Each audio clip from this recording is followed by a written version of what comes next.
Good evening, City Clerk. Do we have a quorum? We do have a quorum. Okay.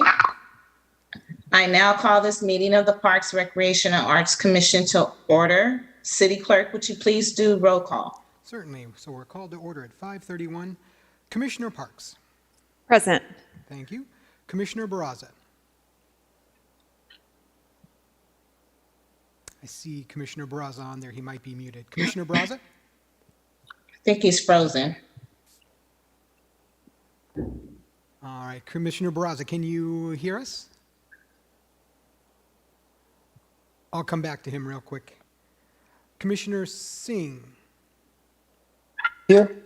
Thank you very much. Commissioner Cummings? See, I don't think I see Commissioner Cummings just yet. Commissioner Miller? Present. Thank you. Commissioner Apuda? Present. Thank you. Commissioner Vang has let me know she will be absent for today's meeting. Vice Chair Dolan? I am here. Chair McCoy? Present. And I'll swing around once more to Commissioner Barraza. Commissioner Barraza, can you hear us? He's frozen. He's frozen. No, that's just how he looks. All right. Well, we've got some technical difficulties with him. I'll ask Commissioner Barraza, keep trying to say hello to us after you diagnose your computer problems, but we do have a quorum. All right. Thank you so much, City Clerk. We will now begin with the Pledge of Allegiance. Will everyone please stand?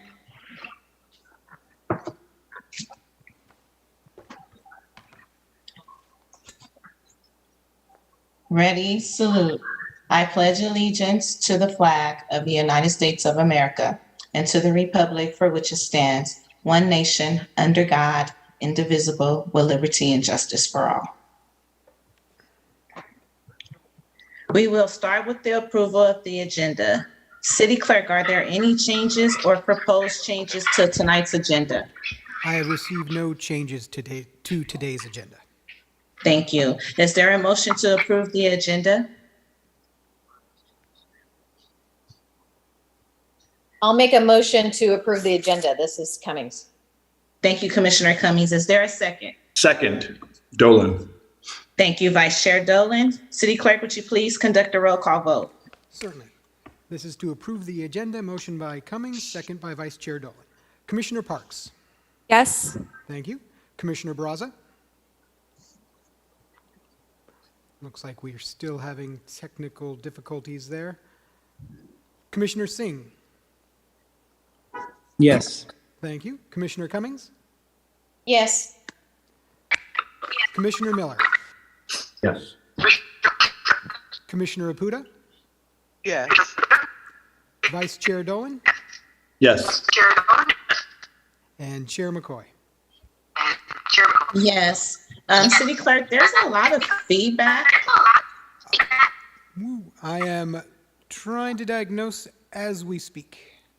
It looks like it's bouncing off of Commissioner Barraza and McCoy. That's whose box lights up when you speak. Okay, thank you. All right. All right, we will now move on to the approval of minutes. Are there any changes to the minutes from August 15th, 2022? The clerk's office has received no changes to the minutes. All right, is there a motion to approve the minutes?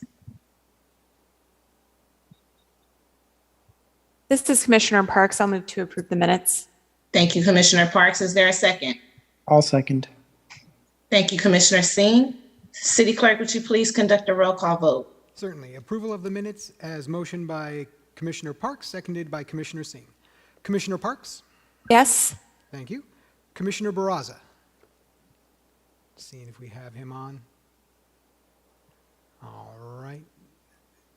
Commissioner Barraza? Nope. All right. Commissioner Singh? Yes. Thank you. Commissioner Cummings? Yes. Commissioner Miller? Yes. Commissioner Apuda? Yes. Vice Chair Dolan? Yes. And Chair McCoy? I abstain. I was absent. All right. And that passes. Thank you. We will now move on to subcommittee reports. This item is a discussion item for the commission, and no public comments will be taken related to this item. Does the Cultural Arts Plan Subcommittee have an update it would like to provide to this commission?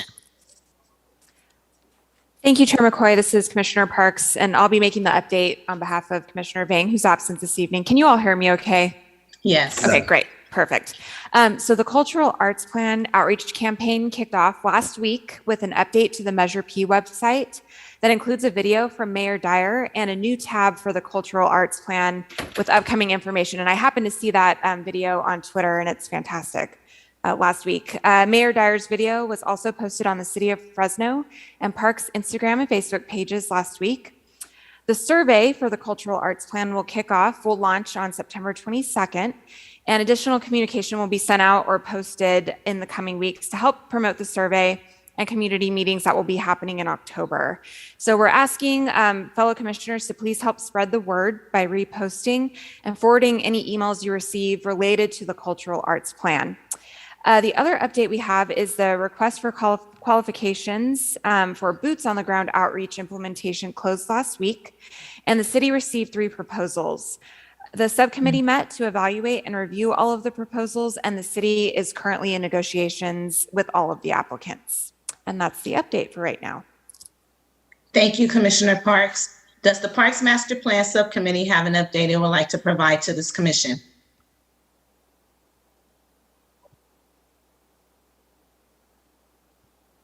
I don't believe there's an update this evening. Thank you, Commissioner Cummings. Does the Outreach Subcommittee have an update it would like to provide to this commission?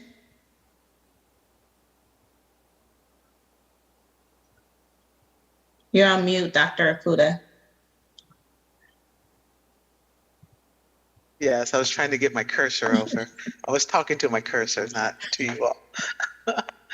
Good evening, everyone. One of the things I wanted to remind us about that I discussed when I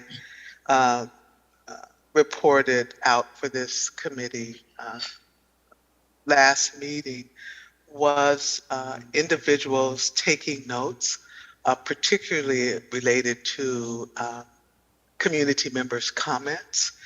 And I'm wondering, can we implement that today? And is there someone, Commissioner Parks, that might be willing to take notes today that we can begin that process? I would be willing to take notes at every future meeting except for this one. I am out of town and do not have all of my tools prepared to do that tonight. I apologize. Oh, no apology necessary. But you can count on me in the future. Okay, I put you on the spot like that, so we'll count on you for next week. Is there another commissioner that might be willing? And I hope I'm in order with what I'm doing. Is there another commissioner that might be willing to take notes for the commission, particularly in relationship to community member comments? So this is the secretary for the commission. I'm taking notes already, and I would be happy to make the notes as to the topics and requests by the members of the public. So Todd, I think the concern though is that the minutes reflect action items and not. Right, and so this is something I can take and provide to the council member or commission members outside of the minutes, because I am taking notes already. But I'll leave it up to the commissioners, however they'd like to handle it.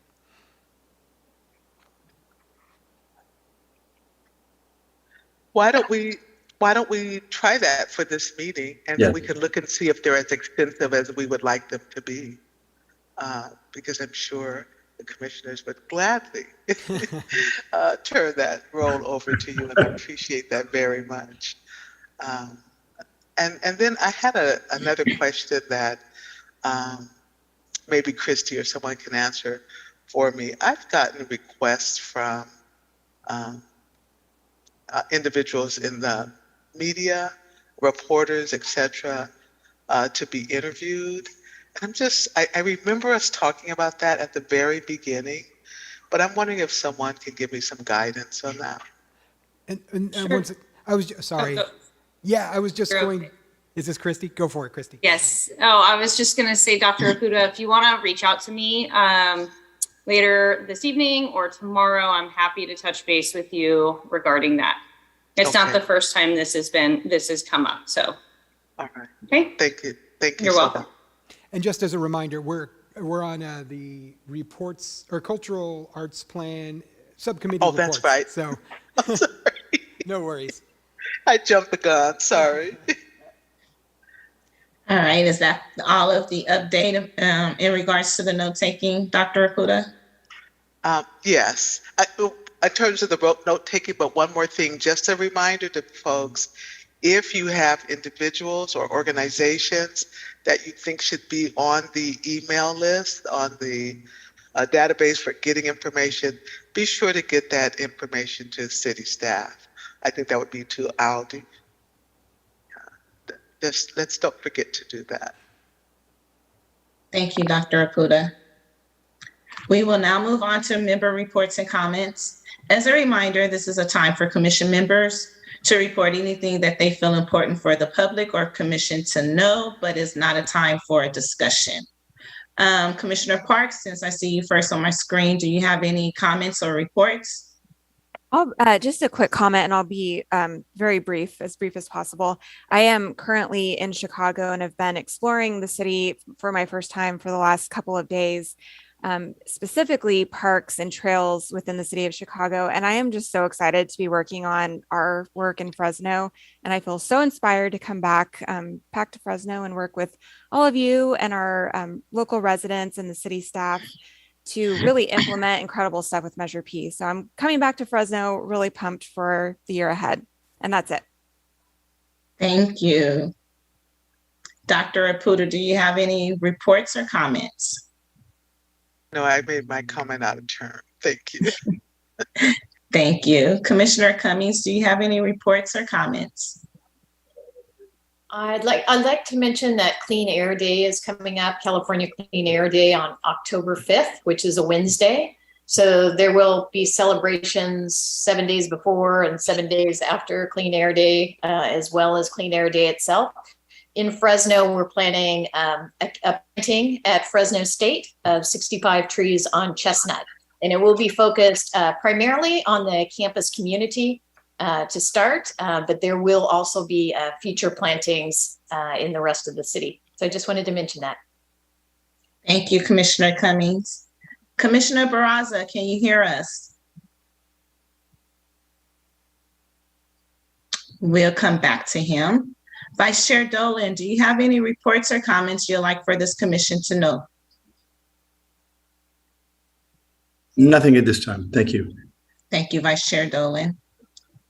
Commissioner Miller, do you have any reports or comments you'd like this commission to be aware of? I don't right now. Thank you. Thank you. Commissioner Singh, do you have any reports or comments that you'd like this commission to be aware of? None at this time. Thank you. Thank you. Commissioner Barraza, can you hear us? I see his name on the screen twice. Is there a way that we can reach out to Commissioner Barraza to see if he's having trouble signing on or what it may be? Or do we need to just have him log off and log back on? Because his name is appearing several times.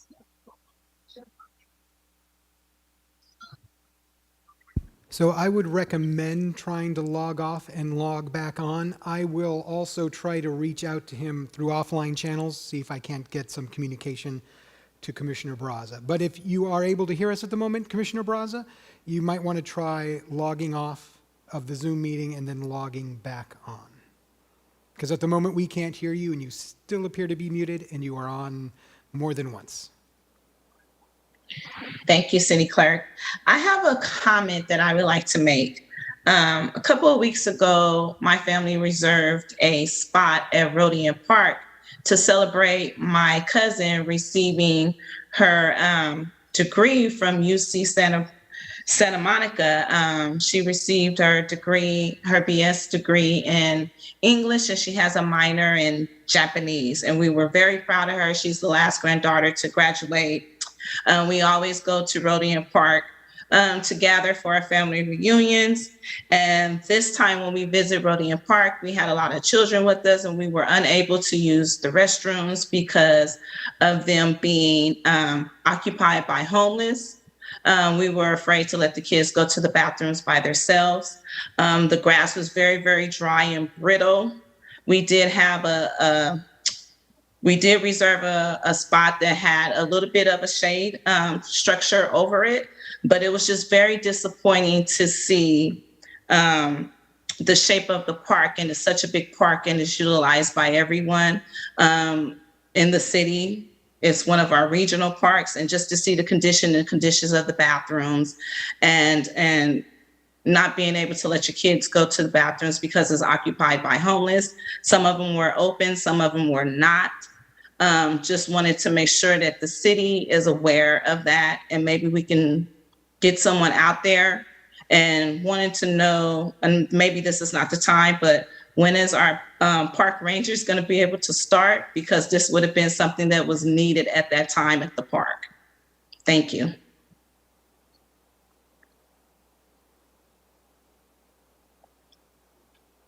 All right.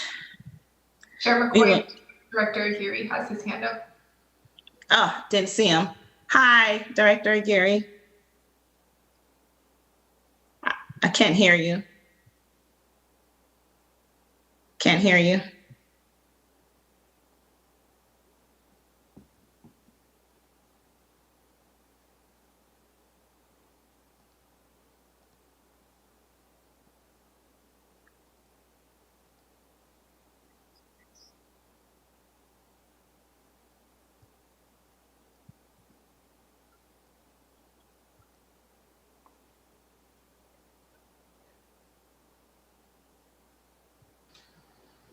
You want to try logging out and rejoining?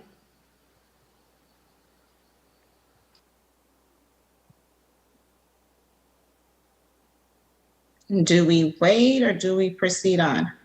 What's the next item? Is it administration? Yes, we will, the city administration and park staff reports and comments. So I guess we'll have to wait. Can I make a statement? I don't know if y'all can hear me. Yeah, we can hear you. Go ahead, Vice Sorry. Chair. Chair McCoy, it seems to me, and I'm taking back my time on comments, it might be a really great idea, considering the number of technical problems, if at the beginning when we all log in, if we go through a moment where we can check whether it's with city clerk or whoever to make sure that we can be seen and be heard, because I think everybody's running into these technical problems, and it would be great to get them at the front end as opposed to in the back. Great suggestion, Vice Chair. Thank you.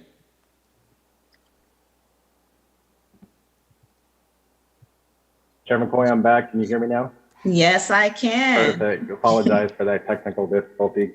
It's Vice okay. Chair Dolan, that's a great ask of the chair. But real quick, wanted to address the question about park rangers. That job spec has been developed, has gone through our protocols as far as going to the union for their input.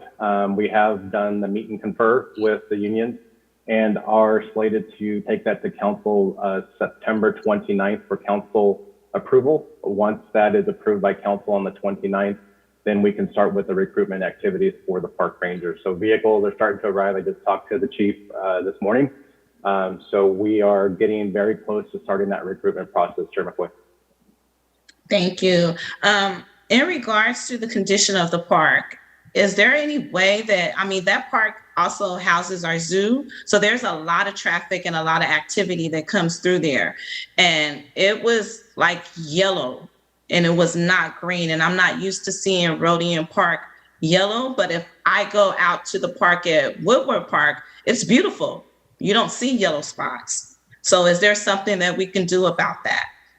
So Chair McCoy, we're working with Public Works and their irrigation team who maintains that. They've had a lot of vandalism to the system out there. We've had a lot of calls for water being on, so folks will get into valve boxes and turn valves on to either cool down or other activities. So Public Works is addressing that. We have notified them of the dryness of the park as well as a couple other locations. So we continue to work with Public Works on on those efforts, but where they are experiencing a lot of vandalism right now. And just to give you an idea, in some other parks, the drip irrigation was kind of broken apart and used as drinking fountains. So we are seeing a lot of vandalism just throughout our entire park system. So as quickly as it's reported, Public Works makes the repair. But in some cases, the repairs do take a little longer. And with the 115-degree temperatures, it doesn't take a lot for the grass to dry up quickly. So we are in constant communication with them. Staff communicates that through Fresno and through regular emails. So one thing we are starting with Public Works next month is we have our ongoing monthly meetings with the landscape division team. So we will go through and as we see deficiencies in the parks, we will make sure those are addressed and game plans are developed to address those. Thank you. In regards to the cooling centers that are open, is the city providing water for the people that come in to drink, like water bottles, not for them to have their own cup? So our cooling stations, or I'm sorry, our cooling centers, the 4 that we've identified, all have bottled water, and we have ice chests filled with ice, and the bottled water is available for anybody who comes in and is in need of water, as well as their pets. So are we planning on having any more cooling centers opening up, or because the winter is approaching, so I know we do use them for both? Correct. So council's taking a resolution on the 29th for the warming center. So I think you will see with their proposal, I think the thought is to offer more warming centers. And again, the proposal right now, the way it sits, again, it's open for debate, but lowers the temperature from the 105 threshold. So I do anticipate having more centers open throughout the year. All right, thank you. I'll hold the rest of my questions for that date at City Council. We will now move on to City Administration and Park Staff reports and comments. Does anyone from the administration have any reports or comments for the commission? Chair McCoy, Aaron Aguirre, Parks Director. Just wanted to announce last week at Dickey Park here off at the Divisadero and Abbey, we unveiled our new Top Lot.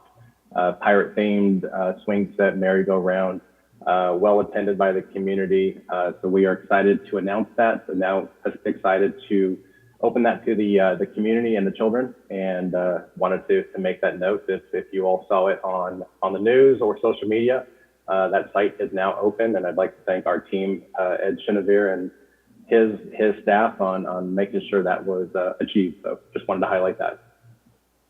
Thank you. Does anyone from the park staff have any reports or comments for this commission? Hi, Chair McCoy, Aldi Ramirez, Parks Assistant Director. I have a couple items I just wanted to also share. We are hard at work on the cultural arts plan, as Commissioner Parks shared. So exciting things to come on that. September 21st will be Safety Day at all of our neighborhood parks. So you'll see safety information and helmets being passed out. I also wanted to share we have co-ed biddy soccer starting up for ages 3 to 6, and that season begins September 26th. So that is being shared on our social media, but I can also share those flyers through email with you all. And then we also have co-ed junior flag football for ages 7 to 12, and that season begins on October 15th. So just wanted to share some upcoming programs. Thank you. Thank you. We will now move on to unscheduled communication. Would any member of the public like to speak on any issue within the jurisdiction of this commission? You will have up to 3 minutes. As a reminder, if you wish to comment on tonight's scheduled workshops, this is the time to make your comment. City Clerk, do we have anyone in the public? At the moment, there are no hands on Zoom. If anyone would like to address the commission for unscheduled communication, now is the time. And there's nobody in the chamber that would like to comment at the moment. All right. Well, we will now move on to workshops. ID number 22-1432, workshop to provide an update on the Parks Department fiscal year 2023 budget for Measure P expenditure category 3, youth and senior recreation programs, after school programs, and job training for youth and veterans. Would someone from the Parks Department please begin the presentation?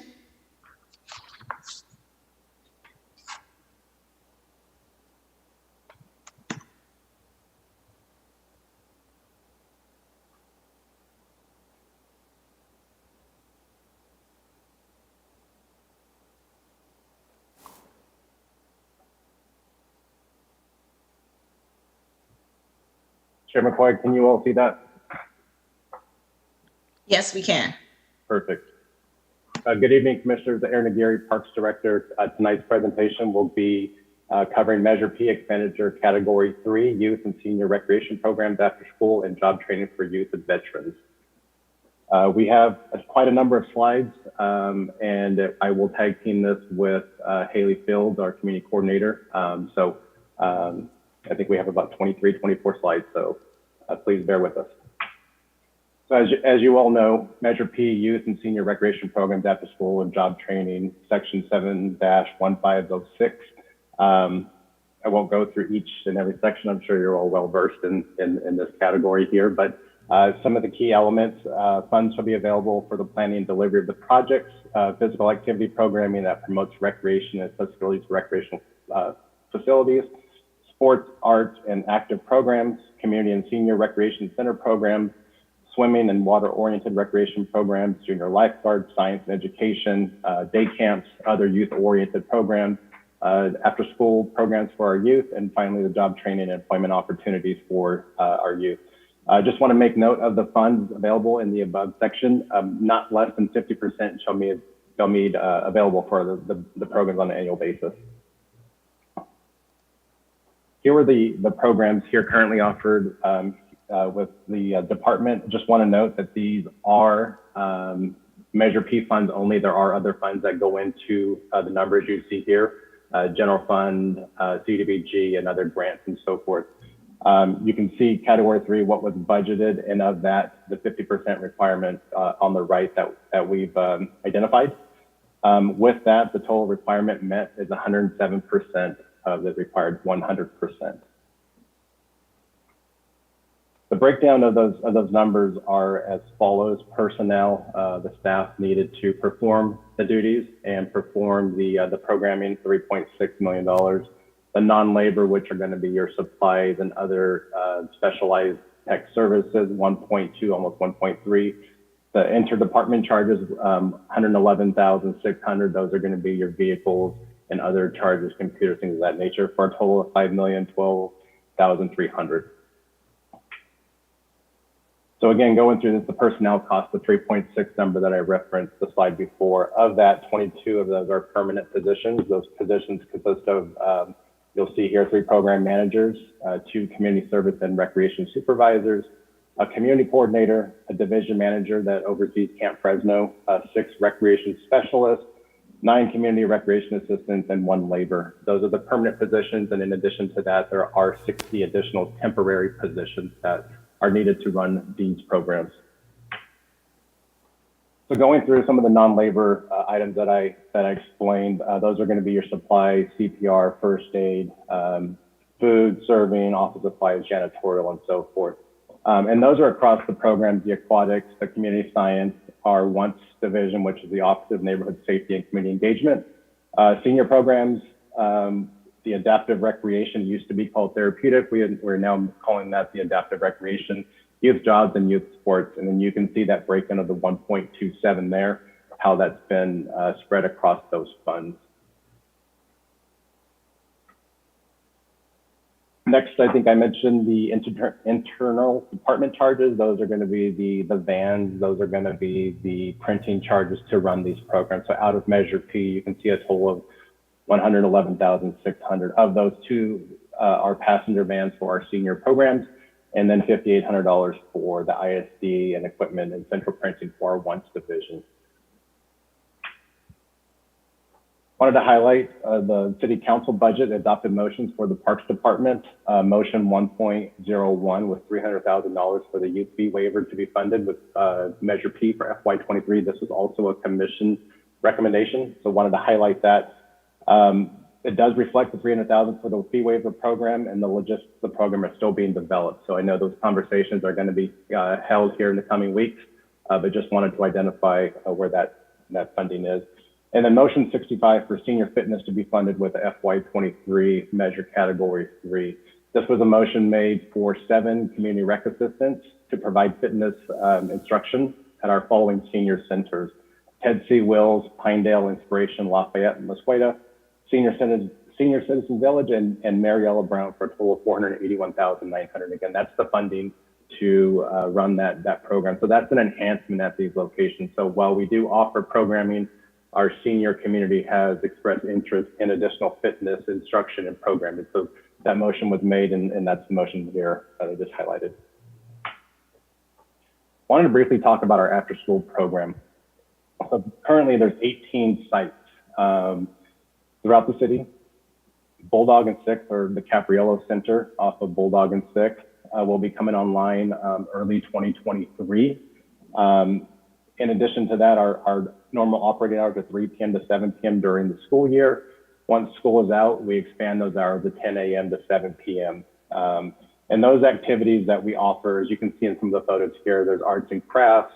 What you don't see here are cooking classes, outside games and activities, dancing, and so many other sports that we don't mention here, but a lot of activities, very creative staff to deliver these programs to our youth.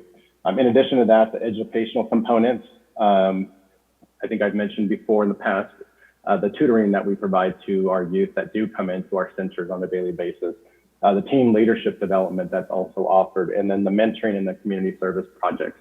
One item at Romaine that many of you all may know of is a new program we started, and it's called Pride in Your Park. So every Friday we have the youth, they come out to Romaine. These are the youth who typically come to Romaine on a daily basis. They go out and they collect trash and they kind of beautify the park. So that's something there that kind of falls into that team leadership development and of course the community service project. As you'll see here, we have the different areas A, B, C, and D, and these are the centers that fall within those areas. So A kind of being predominantly north, B just being just south of that, C being kind of our central piece, and then D being the south portion. Okay. Our senior program, currently we have 7 sites. As I mentioned, Bulldog and 6th, or the Capriello Center. We also have a new site, the Link. And then another enhancement is going to be the Romaine Community Center. Those are all going to be coming online in early 2023. Those hours are 9 a.m. to 12 p.m. And again, those offer a variety of recreational activities. You'll see bingo, dances, arts and crafts. We have music, just a lot of interaction amongst the groups. Again, here are the different areas, A, B, C, and D, and where those various centers lie. So Area A has Pinedale, and we'll have Bulldog and 6 coming online. Area B has Inspiration and Lafayette. Area C has Ted C. Wills, The Link, which is coming online, and then Romaine, which is also coming online. And then, of course, Area D, Musqueda, Senior Center Village, and Mariella Brown. So our adaptive recreation programs I mentioned earlier. So we are committed as a department to provide safe, enjoyable, and inclusive recreation activities for all skill levels, all abilities, and all ages. This is a program here, as you can see, a lot of hands-on arts and crafts and great attendance. This is typically where you will see folks coming to our what we call pastries and paint. We have some dances and we have seasonal activities. Program operates out of Ted C. Wills, and we'll be relaunching in the near future at Inspiration. One thing I do want to highlight, and you'll see here upcoming, we have an inclusive, accessible soccer camp. I thought this was neat to point out. This will be at Ted C. Wills, and what it is, it's a ball for those the visually and then possibly hearing impaired, where the ball lights up and makes noises. So we're making sure we are inclusive to all of our guests, everyone in the community who needs these activities and wants to participate. We want to make sure we are not turning anyone away. So these are the new kind of methods. These are the new ideas coming through the department to make sure that we are all inclusive and we are that adaptive recreation program that we want to be. One here that's exciting is our science program. These are hands-on experiences that create the enthusiasm for science and foster appreciation and devotion to the environment and community. So we are currently operating out of the Highway City Science Center, which is out west of the 99 there, just north of Shaw. We also have a mobile science unit. This mobile science unit essentially is a big RV that's been modified to allow science exhibits. So we typically take this unit out to our various community centers, our various park sites, as well as other community events, and engage with the community through some of these activities you see here through the STEM or the STEAM A lot of neat activities. We will be working through an enhanced version of that mobile unit here in the upcoming fiscal year.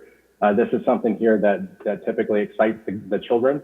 Those of you that follow us on social media, you typically will see, I think it's on Fridays, we post a science kind of exhibition, and we have our instructors out there that give you kind of some at-home science activities that you can do in case you cannot make it to our science. And so this is something that we're putting a lot of effort in to really build. It was one of those untapped programs we had here in the department, and we are starting to kind of get it off the ground. And it's something that's becoming very popular amongst the various council members, our parks. So we have various events like the Family Science Night events, get the families involved, as well as our winter and science camp. So this is something here that we hope to hear more good news about here in the near future. And of course, youth sports. This is typically aimed or targeted the young youth, ages 3 to 12. I think as Aldi mentioned, we have some of those coming up, and those include basketball, the flag football, the flag rugby, soccer, and t-ball. So through this, as many again have seen through some of the videos, the excitement the kids have, the parents, their excitement that they see on the youth's faces, that you can see in the pictures here, the smiles on the kids really kind of illustrates that program and how much is put into this. You can see in the back, we tend to have a lot of our staff coaching the kids, working with the kids, and it goes a long way. So we've got some future sports stars here that we're developing in the Parks Department, and hope to continue being able to provide that, and of course some more other sports. Aquatics, again, this program provides the opportunity for all ages, water safety skills, and a place to cool off in the summer months. Examples include our swim lessons. We are finalizing our end of the year numbers. That report will be hoping to bring that to you here soon to show our reach, how many swim lessons we provided this year at the various sites, in addition to our free swim. Junior lifeguard courses, again, is something that we offer, senior water aerobics, and then the community recreational swim. All great things that are being provided at our sites. And then of course, Camp Fresno, summer camp for the youth at Dinky Creek. Happy to report this year, we sent about 500 children up to Camp Fresno this year, which was great. A lot of kids, as you can see here, doing some great outdoor adventures. And again, the one thing I want to highlight as we send the kids off, just the excitement you see on their face. Some nerves, some are a little afraid to get on that charter bus and head to the unknown territory. But when they come back, just the excitement that they have, and the stories and the friendships they've made, which is great to outline. And then youth jobs. This is where I will, after this slide here, I'll pass it over to Ms. Haley Fields. But this is our mentorship in the environment focused on employment readiness and life skill building. So Haley will go more into those details, those specifics, and get you some details. But in addition to that, it allows our youth to increase their understanding of the accountability while they earn a paycheck, and provide a positive and meaningful public service to the community. So the next few slides, as I mentioned, Haley will take over. She'll go through the details of the jobs and some of the program information on the next few slides. So with that, I will turn over to Haley. Aaron, can I ask a question before you move on? Sure. So with the youth sports, do we hire referees, umpires, et cetera, or is that part of the youth jobs program? So Vice Chair Dolan, we do. We have a combination. Some of the baseball and softball are hired temporary employees to run those programs, same with adult basketball. And then we do utilize staff to run some of our youth programs. So the biddy sports that I kind of touched upon, a lot of that is done with city staff. The folks that Haley will probably talk about that transition into city jobs. So yeah, we do use a combination of the two. Okay, thank you. You're welcome. Right. Thank you, Aaron. And can everyone hear me? Okay, thank you. All right, and thank you guys. Thank you everybody for having me here today to talk about the Youth Employment Program. So I know there's a lot of information on here. I'll kind of break it down for you. So essentially, the youth employment program employs youth and young adults ages 16 to 24 to assist in the completion of daily functions at parks and community centers all throughout the city of Fresno. So while they develop their technical skills on the job, they also attend paid weekly training workshops, so job training workshops, to help develop those non-cognitive skills or soft skills. The participants must be ages 16 to 24. And then the job training workshop attendance is required to remain in the program. Participants earn $16 an hour and complete duties such as custodial, recreation, activity monitoring, park upkeep, summer camp support, and the list goes on. And then I'll highlight a little bit of our outreach that we had this year. So this is kind of just a breakdown. We did a survey just to see how all the participants heard about us. We, as program staff, we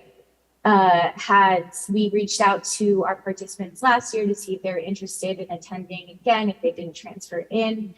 And then we also attended 10 job fairs, including college job fairs, high school job fairs, community fairs, and then also limited contact and partnering with community-based organizations that I hope to build on for next year. And then also social media was utilized. I think it's 41% of participants say they heard about it from their family, and then followed closely by just returning participants. And then we also have some who heard about it from their peers and just a regular job search. And the next slide covers program oversight. So findings from summer 2021 revealed an opportunity for improvements. Just to deliver this program, at the quality and the scale that we wanted, we needed to have dual oversight. So it's important because, I'll read from the slide, but paired with strong, supportive, and sustained relationships with adults helps develop a sense of agency, identity, and competencies for success. So we had dual oversight. You'll see in the graphic to the right here. We have the program manager or coordinator who supervises the program staff. And then in collaboration with our existing staff, there's that dual oversight of mentorship and then supervision. So the program staff will facilitate weekly workshops, provide general mentorship, coordinate individual check-ins, and then assess the need for additional services, disciplinary actions, or replacements.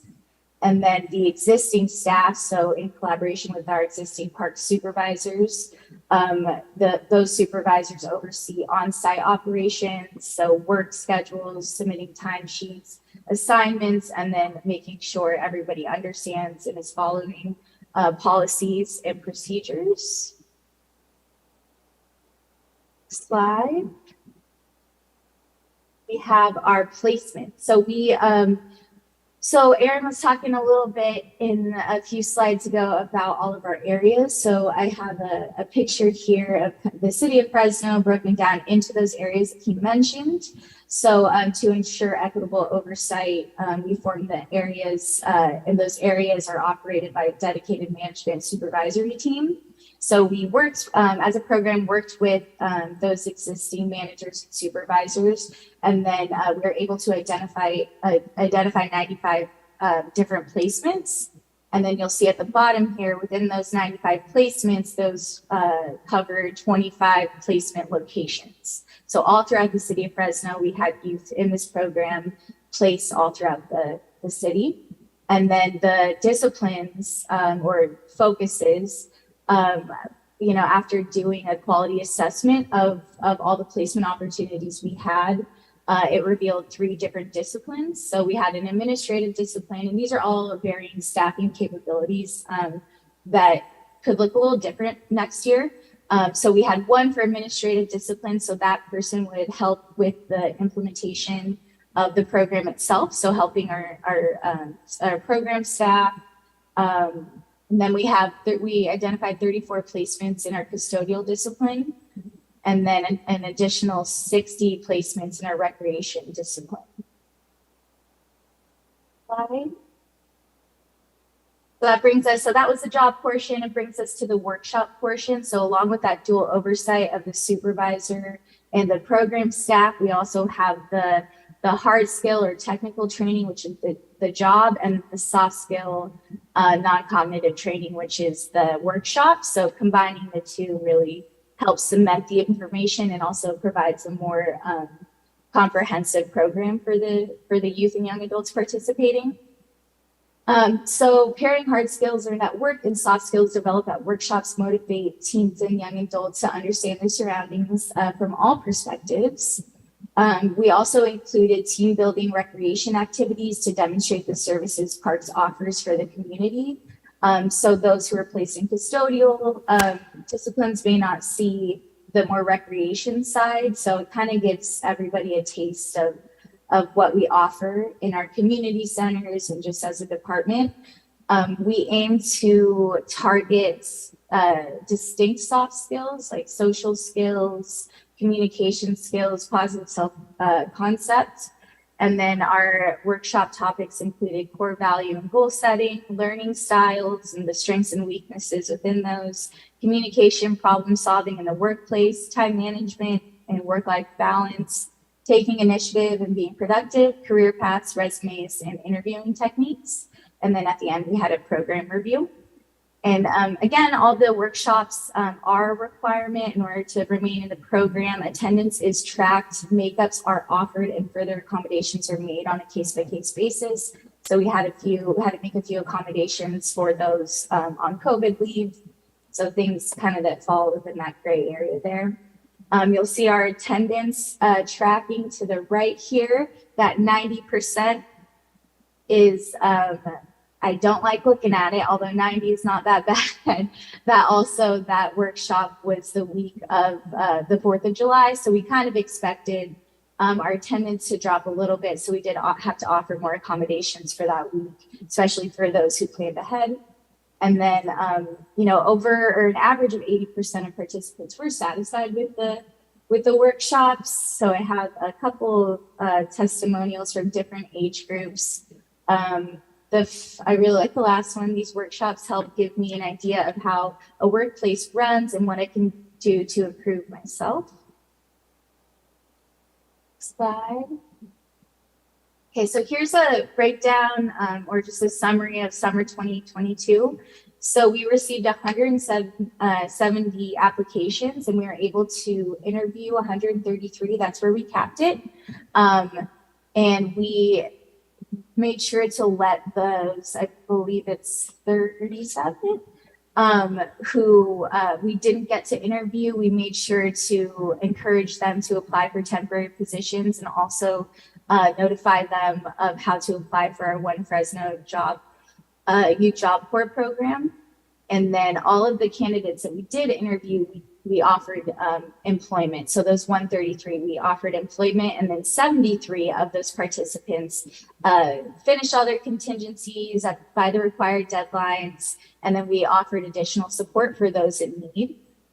So then we ended up having 73 who completely onboarded, ready to start work. And then throughout the program, I thought it was important to monitor our withdrawals so we can identify opportunities for improvement during and post-program. So by week, so let's see, 2 became unresponsive, 4 accepted a job that aligned better with their ultimate career goal, and then 2 actually transferred into a longer-term temporary parks position. And then by week 3, we were able to kind of, take a step back, realize, hey, we're losing some folks. What can we do to make this a better program for our participants? So we ended up switching to a discussion-based model and then added more time for reflection. We asked about what life skills our participants wanted covered. So really got their feedback, and they also felt like they were contributing. So there's more buy-in that way as well. Brings us to our continuing opportunities. So participants, so the program staff and existing staff contacted participants to just assess their interest in staying with the Parks Department or if they wanted to be placed in a layoff status and maybe return next year. Our findings reflected, we had 15% who separated. We had 21 who we retained. So 21% of participants stayed in the Parks Department in varying placements, and they transferred in as a longer-term temporary employee. And then 64% wanted to remain in layoff status and focus on their studies during the school year. And they also express interest in returning for summer 2023 and also be called back for events, special events, holidays, anything like that. Overall, youth worked approximately 9,900 hours. They were all offered the opportunity to work 160 hours for the duration of that 7-week program. And then as of 8/28, participants earned a combined total of $156,529. And then we have the breakdown for those months below. Next slide, thank you. Okay, and that brings us to the value of the program. So the Youth Employment Program allows for teens and young adults to be exposed to new ideas, people and perspectives. They also act in new ways that reflect on their experiences and develop a broad set of skills, competencies, behaviors, attitudes, personal qualities. And then the soft skill development coupled with the employment experience enabled them to effectively navigate their environment, work better with others, perform well, and achieve goals. And then we have Amari to the right here. He's a sophomore at Bullard High. He showed excellent initiative this summer. Got lots of text messages from him. He enjoyed his job and his coworkers so much that he advocated for a year-round placement. And we found one for him, and he got promoted. So you can find him working at Martin Riley, usually after school or on the weekends. And his testimonial, he said that he really enjoyed working for the Youth Employment Program this summer. He said, I learned about time management, communication skills, how to have the perfect resume and cover letter. They also helped me make sure I have a goal to work towards. And he actually is pretty funny. He was the first one to let us know that he's really, took a lot of value from the workshops. He said that he now does not stay up late when he knows he has to work the next day. He only saves that for the days that he doesn't work the next day. So I hope you took that into the school year. Okay, and I believe that is it. Chair McCoy, that concludes the PowerPoint presentation. Staff is available to answer any questions you all may have. Thank you. Commissioner Barraza, it looks like you just came online. Can you hear us?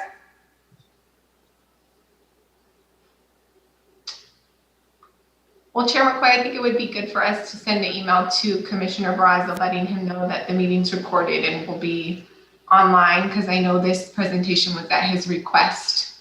So I would definitely want to make sure that he's able to hear it. Yes.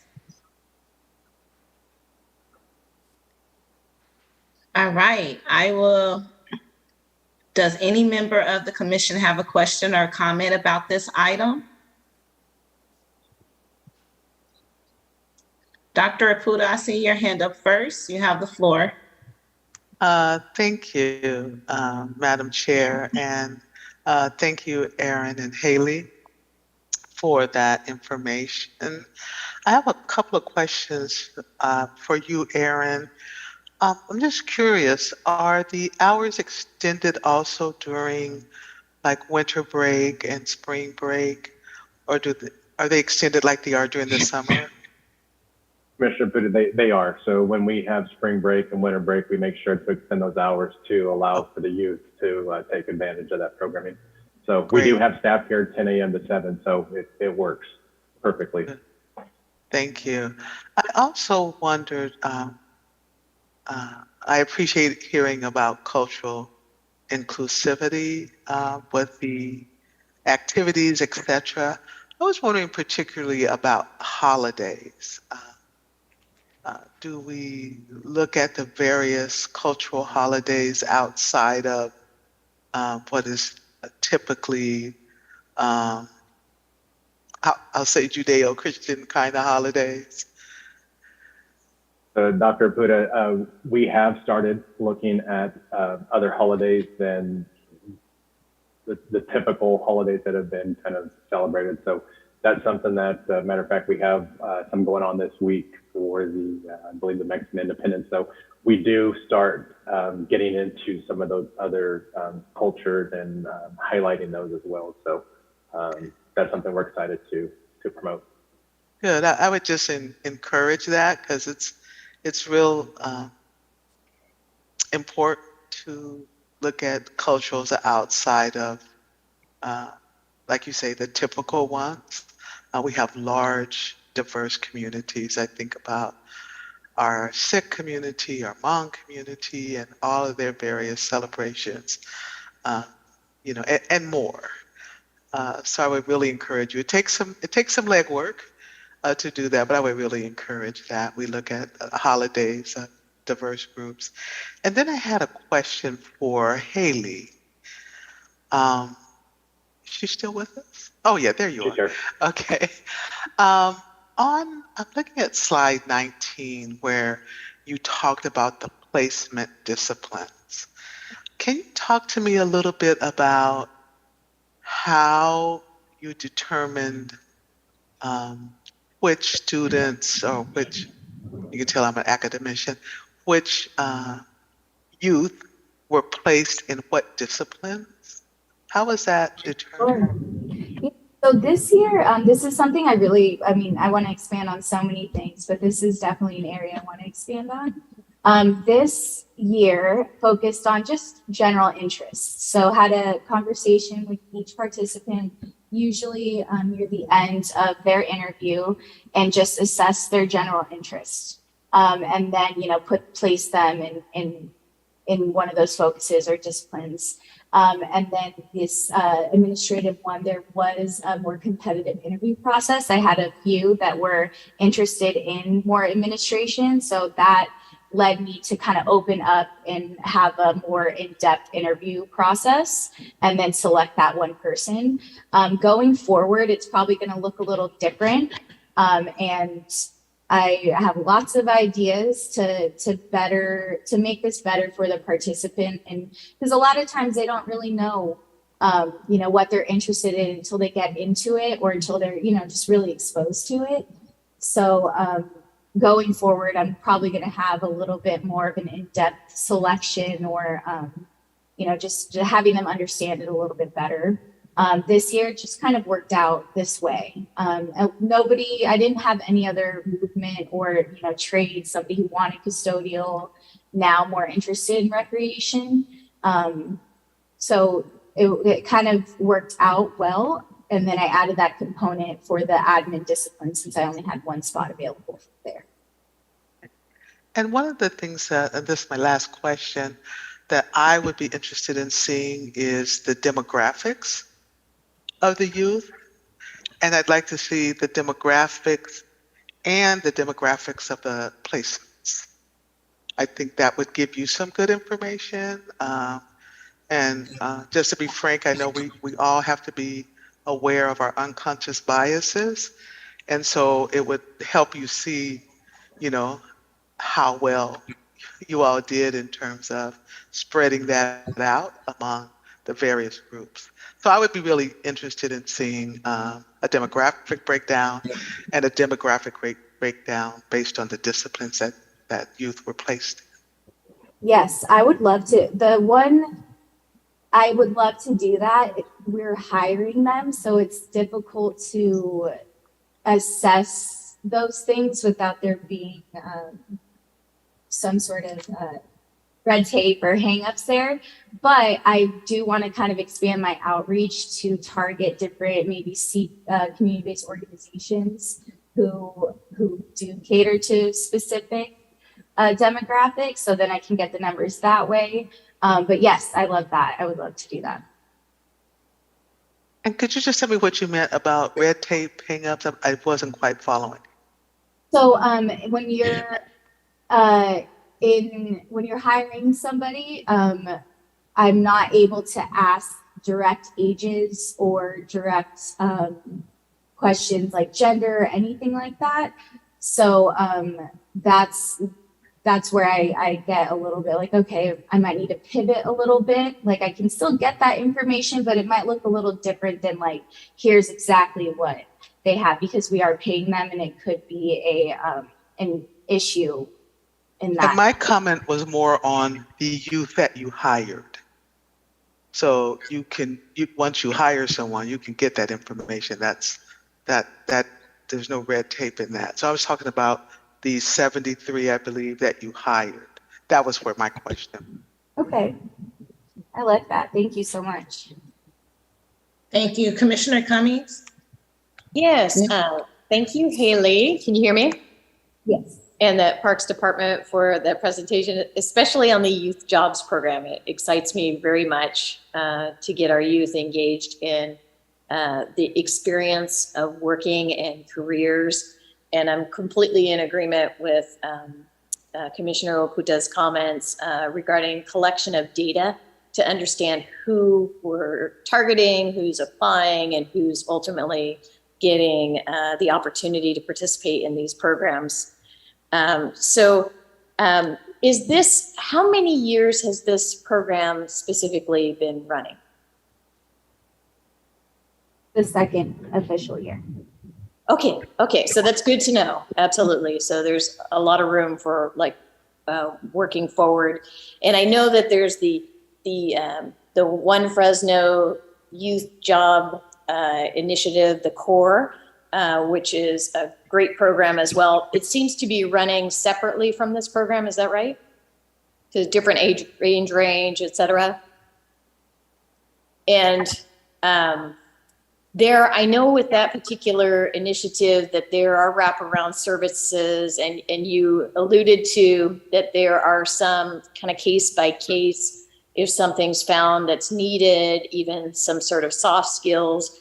And I think that's actually quite critical, like when it comes to success in this particular age range. Your age range is 14 to 22? 16 to 24. 16 to 24. Mm-hmm. So is that, I think it's important understanding individuals in this particular who are coming into the opportunity. Is everybody given the same opportunity to be able to sort of speak up at your workshops and be able to talk to someone about their case by case need, whether it be transportation, to and from work, those kind of situations? Yes. So we have 4 CRAs to oversee a concentrated amount of participants. So CRAs is a community recreation assistant. It's just an assistant or staff member for the program who oversee a concentrated amount of participants so that the participants will feel, and they run those workshops and they feel a little bit more comfortable. They have a little bit more of a camaraderie with that person. But I have toyed around with different ways to assess those needs, because a lot of those things people hold close to the chest. So, we do check-ins. So, they'll show up to their job and just say, how you doing? At the workshops, we have different social emotional learning skills or learning techniques that we use to try to understand where they're coming from. And then also there are some things that I've thought of, like maybe writing down on a piece of paper if they're interested and not saying it out loud. So that's definitely a thought. But this year we hadn't had anybody ask for any other accommodations. Last year we did have a participant who needed some clothing. So we helped him figure that out. But this year, we didn't hear from anybody, but we did provide that general mentorship, as best as we could and we did try to accommodate for transportation needs by placing them in places either close to their home, close to maybe whoever's taking care of them during the summer's home. So yeah, we did offer that as best as we could. Okay. And along the same lines of sort of representation, I think that those 4 individuals And if not the 4 individuals that you have now, but in the future, right? I think we all hope that there's representation throughout our community, because discussions like this are often very personal and somewhat reflective of where you come from and who you're comfortable with in telling these particular issues. And I'm hoping that within this supervisor, because you showed like a hierarchy, kind of like the management and the supervisor, and then the individual who's in that internship, that there's some communication kind of like on the day-to-day with those with those 4 individuals, so that they can keep up during the process, so we don't lose those individuals. And I'm thinking about this program more than, frankly, just your program, but just even our youth corps. I don't want to lose these people who have actually come into the program with high expectations of finally having an opportunity, and then falling through the cracks because they can't get to work. So that's it's less of a question and more that I'm glad that this is the second year, because there's nowhere to go but up as far as I'm concerned. And I'm excited for these jobs with parks, and there's just so much opportunity with Measure P. So thank you for the presentation today. I appreciate it very much. Thank you. Appreciate it. Commissioner Parks, you have the floor. Thank you, Chair McCoy. Thank you, Erin, and thank you, Haley, for that great presentation. During the youth jobs portion, I found myself thinking, how could we poach some of these staff for the River Parkway Trust? Because they sound amazing. So thank you for that. I have just a quick question with regards to the fee waiver program. Erin, you mentioned that the logistics are still being worked out. I know this is a new thing. I'm wondering if you've given any thought to how we, either the commission or the city staff, might solicit feedback and ideas from potential service providers, community benefit organization partners that might be a partner to you for that fee waiver program, and also from families to better understand like what types of programs and sports opportunities and camps and whatnot might they be most interested in. I'm just wondering what that might look like, and perhaps it could happen in a hearing with the commission or in a different way. Sure, Commissioner Parks. I think a lot of that's on the table for consideration. Again, early stages of that. I know that motion was approved in July, so we will be meeting. But again, just looking. Am I frozen? No, sorry. Okay, just looking ahead and seeing some of the barriers over the years. Some of the programs have had like swim lessons, and a lot of the youth, I think, have benefited from us removing some of those barriers from swim lessons and free swim. I really think youth sports is another thing. I was talking to a parent about a month ago about one of the sports, and let them know, hey, we have some upcoming youth sports, and their immediate response was how much. That's with gas going up and food, and kind of the decisions they have to make, the tough decisions, and we're hoping that we can work with the CBOs and work with the community on removing a lot of those barriers. The programs we do offer, it's heartbreaking when you walk by and you see a kid who wants to participate, but unfortunately didn't either get signed up or whatever it may be, being able to allow them to enter our program. So I think, all options are on the table. We're infant stages of what that may look like. So those discussions will be happening here in the next few weeks. Okay. Commissioner Parks, would you like an item on the 19th agenda, which would be just a hearing to receive public input specifically on this? We won't have a presentation, but it could be a good way to funnel input. I think if we can create a pathway for public input, that would be beneficial. Okay, I'll work with the clerk's office to get a title. And then please add the word commissioners on it, the folks coming to speak about that item. Great, thank you.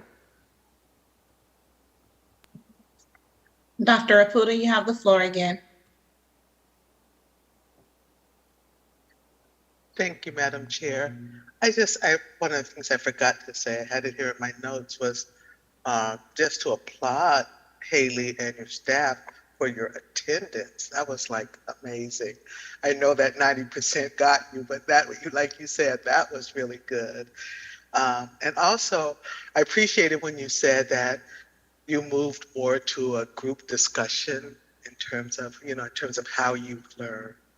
There's very specific, and just seeing the things that you all have put in place, and you're thinking and really thinking well of the young people that you're working with. I just wanted to acknowledge and appreciate that. Thank you. I appreciate Thank that. Thank you. I have a couple of questions. Can we put the presentation back up, please?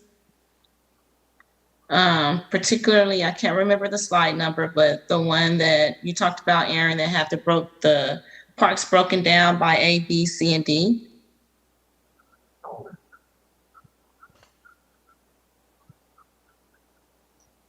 Right, go back. Right there. When it comes to senior programs, are we providing meals to the seniors in the mornings or in the afternoons, lunches when they're there? So Chair McCoy, I'm gonna actually pass that to Aldi. She and her staff have been working through that. Hey, Chair McCoy. So right now we have coffee in the morning with a pastry. And that's something that was implemented through COVID when the congregate meal program was transitioned to be at home. So right now I'm working with the program manager on what now enhancements can we do to kind of that breakfast scene without getting out into like, uncharted territory, but what small increments can we make to kind of the breakfast portion of things.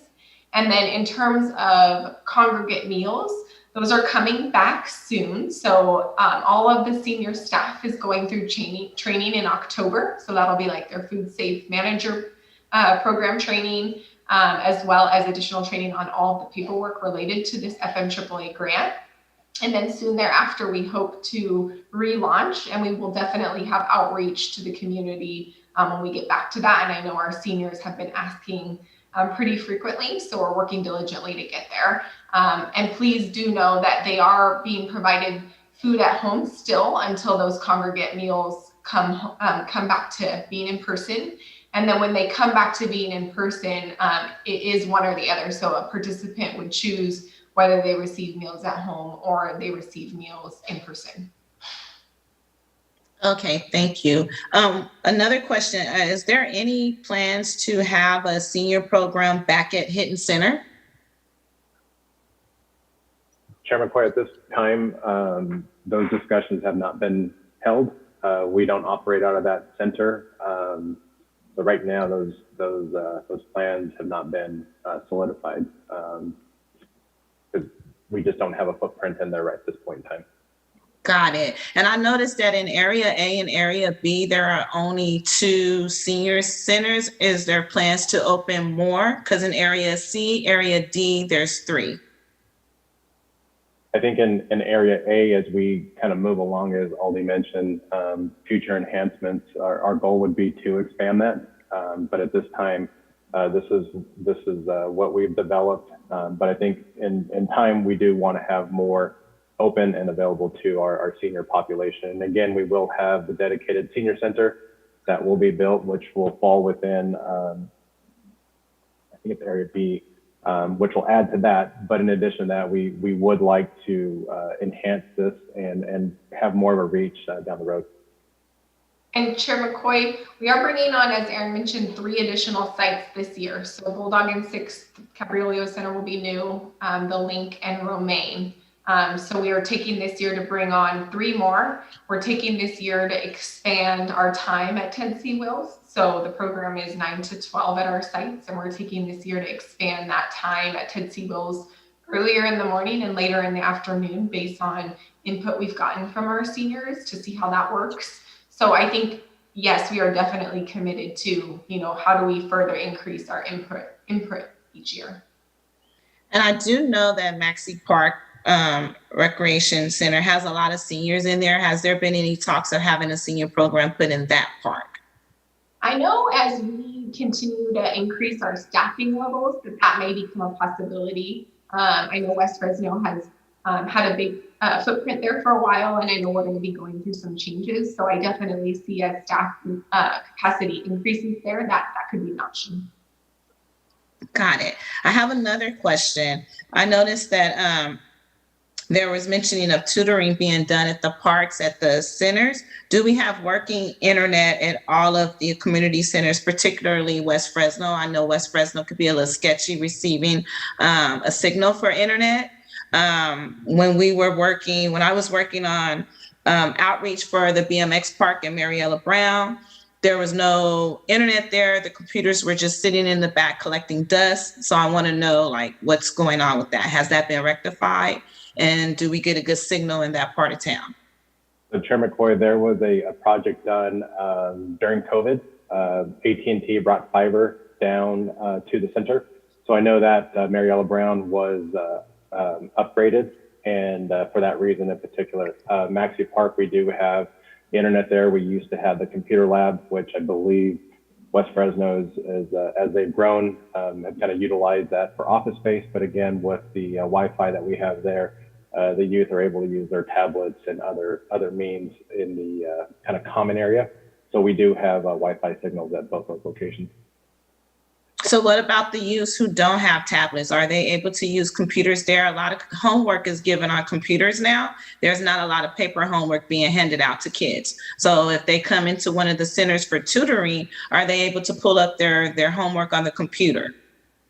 So a lot of the centers, I know Maxey has computer workstations set up. Some of our other centers, I'm thinking of Dickey Youth Center here down below. They're utilizing tablets.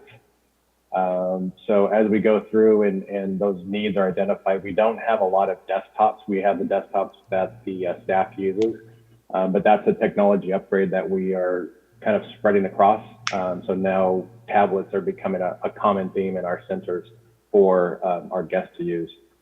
So they're only available at Dickey Park, not any other park? No, I was using Dickey as an example just because it's down below me and I was just down there and saw what they had. Got it. One more question. Can we go to the adoptive recreation program slide, please? I noticed that it's operating at Tennessee Wheels and it's going to be relaunching at Inspiration Park. Is there plans to launch it in any West Fresno parks or Southeast Fresno parks? Yeah, great question, Chair McCoy. And the relaunching of Inspiration is going to start with that inclusive, accessible soccer camp. So we're kind of going through a change here. We've done a lot of research on therapeutic recreation and have kind of found that that's not the services we're actually providing, since we're not providing therapy. Rather, instead, our focus is going to be in adapting our recreation programming to fit the needs of all guests. And the feedback we've gotten in talking to participants and talking to community-based organizations, organizations that bring individuals to our programs is that, those folks want to be able to do the same program that everybody else is doing, not a separate program. And so we want to take this opportunity to go through our programs one at a time and work through how do we make just regular after school, how do we make our sports program, etc., more inclusive. And that starts with staff training. So, staff training on the moment somebody walks in the door, how to be more inclusive. And, maybe they can do it exactly the same way, and that's okay. We don't need to assume that they need to do it a different way. And so we're kind of going about it, relaunching Inspiration with the goal of every park and every program will have the ability to be adaptive. So that's the direction that we're heading in. Thank you. And can we go back to the slide that had the science program on there? I have a question about that.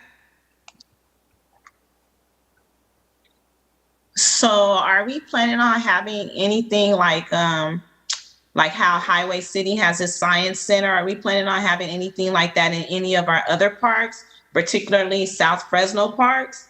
Our kids in South Fresno are really into science, and it's kind of like a hardship to travel all the way to Highway City to visit their science center or waiting for the bus to travel to that side of town. So I was just inquiring about any plans. Chair McCoy, great. Oh, yeah, we are doing that. We are bringing science to other community centers, the mobile unit, as well as staff coming to those other centers and providing the programming that's being offered at Highway City. So making that available to all of our centers and all of our youth citywide. Yeah, and Chair McCoy, we have a program set up right now where our existing science staff rotate and they go to each of the centers to provide programming for science. So what that does is it offers the ability for training, so kind of train the trainer. So then the staff at the existing site, we're building capacity. And then as they become comfortable, they build that into their regular program, and then they can provide science themselves and not necessarily need to rely on an individual coming to their center to help. Thank you. That'll be all for my questions. I will turn it over to Commissioner Barraza if he can hear us. He has the floor. Thank you, Madam Chair. I hope you can hear me. A couple of quick questions. One, the allocation of Measure P funds, how did it help increase services in the area of job training? That's one question. And the second question, and then I'll let you answer both. The $300,000 allocated to help low-income youth reduce fees and to really assist if they don't have money. What policy has something been set in place, and how is that program working? Or if it's not, when will it start, or what's the status of that? Thank you, Madam Chair. Mr. Braz, I'll start with your last question. I think I caught most of that. We are in the early stages of defining the 300,000 and what that program is going to look like. I believe on the meeting next week, we talked about having the ability to hear from the community on what those programs for that fee waiver may look like. So as I mentioned, now's the chance that we are developing that and getting input from the community on that. Hopefully it answered your question on that. Okay, thank you. And then Commissioner Barraza, on your other question. So Haley talked in depth about the Youth Jobs Program and how that provides, soft skills training, on the job training, etc. Additionally, the folks that work in our programs, a lot of them are youth, and they're getting on-the-job training as well as career development. So, they're getting that CPR first aid training, they're getting gang culture training, they're getting cultural diversity training, and oftentimes this is stuff they've never been exposed to. Even as they come in and depending on what, job they come into, swim, there's a career ladder. So in aquatics, there's an entry-level lifeguard, then you have a head lifeguard, then you have a senior lifeguard. So additionally, the jobs that we provide have a career ladder. I know through our reorg, we were diligent about creating a career path for all employees. So, you come in as a temporary employee or wherever, but you have the ability to go up the ladder and not feel like you're stuck at a ceiling. So we have the community recreation assistant, we have recreation specialists, supervisor, program managers, all the way up, and are providing that training to be able to develop to the next level. Or just a quick question too. Thank you. If I may, just a quick question. What kind of relationship do you have with the Fresno State Parks Administration Program? Yeah, so one of our program managers actually has a really tight relationship with them. She came from that program and often recruits a lot of our employees from that program for aquatics, for our Spark program, for our sports program. So I know that she meets with them on a routine. Fresno State Parks and Recreation. Yes. Okay, thank you. In addition to that, Commissioner Barraza, one of the high-ranking Fresno State officials used to be an ex-Parks employee. So as Aldi mentioned, a lot of great relationships built with Fresno State. So yeah, it is a strong relationship we have with them. Thank you. Thank you. Commissioner Barraza, you lowered your hand. Do any other commissioners have any questions in regards to this presentation? All right, we will move on to ID number 22-1433, workshop to provide an update on the status of in-progress projects funded by Measure P. Will someone from the Parks Department please begin the presentation? Good evening, Chair McCoy, members of the commission. My name is Ed Shinevere, and I am Parks Projects Administrator. I have a presentation for you today. I'll go ahead and share my screen first, and then I'll look for a thumbs up from somebody to make sure that we've got it. All right, are we good? Excellent. Okay, so today we have a presentation. First, we'll go through improvement projects. So those are projects that are either capital maintenance projects, life cycle replacements, or net new amenities at an existing park, like a new feature, a new play structure at an existing park. And then the second part of the presentation is on our new parks and facilities. So these go through Measure P expenditure category 1 and then category 2 respectively. So with that, I know it's been a bit of a long night, so I'll move as quickly as I can. But if I get too wordy, please just let me know and I'll speed it up. Okay, so first we'll jump into improvement projects. First up here, we have the overall process for parks projects. So every project that we implement, of course, starts with a scoping exercise so that we can clearly understand exactly what it is that we're looking to improve at that particular facility. And then it'll go into an estimation phase where we'll generally engage one of our partner departments, either facilities or our public works department. I know previously when we met last year, those were both under the public works department. Since we met last time, the facilities team is now in the new general services department. So we actually have 2 different pools of project managers that we can tap into to get these projects moving. Once we have an estimate, of course, and we've secured funding, then we'll do a procurement for design and then go into the design phase. We'll engage an architectural firm to come in and design a project. Most of our projects go through a 30, 60, 90 cycle. So we'll do a 30%, 60%, 90%, and then procure construction once we have plans approved. Then we'll go into pre-construction, order any equipment. The contractor will order any equipment that they need to complete the construction, or materials. And then once we have the materials on hand, then the contractor will get started. We'll go into construction and then do a site walk to confirm that and accept the work, and then move that asset into our ongoing maintenance phase so that we can maintain it appropriately according to the schedule for its life cycle. From there, then, I'll just jump right into the first phase. So this first phase, the presentation is organized by phase. So we'll jump into scope first, identify, define, and scope. This is a list of projects that were authorized with additional funding in FY23 or were authorized with new funding for the first time in FY23. I'll note a lot of projects have moved off of this list already and gone into subsequent phases, but there are still quite a few here. It looks like a lot of projects, and it is a lot of projects. But what we really did focus on in fiscal year 23 was really drilling into the life cycle replacements to make sure that we address all of our parks and facilities and try to bring all of them up to a standard. So most of the projects that you see here are actually in that category. We have bleacher replacements, waste receptacles, barbecue, picnic tables, benches, play structure, shade structures, and softball safety surface. So we went through a lot of our facilities and identified locations where we have play structures that don't have a softball safety or shade structure, and we scoped that in for the FY23 budget.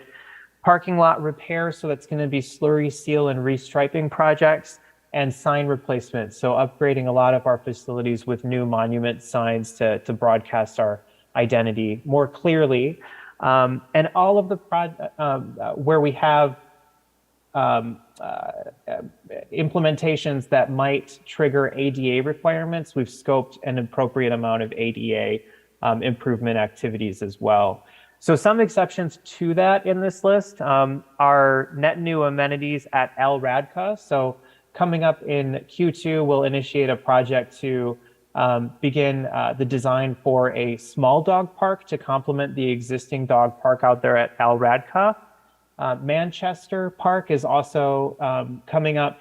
We're going to be replacing the wader pool with a new splash pad. So that one is currently in this scoping phase, waiting to go into the design phase.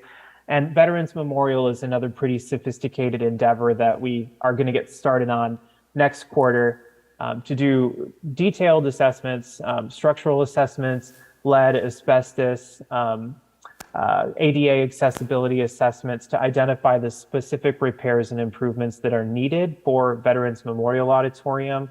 And then once we have that list of things taken care of, then we'll move into a historical rehabilitation design process for Veterans Memorial as well. So that is, in a nutshell, what you can see here in the scope category. But like I said, I'll move quickly here, but I'm happy to answer any additional questions that you may have about any of those projects. I know there's quite a few of them.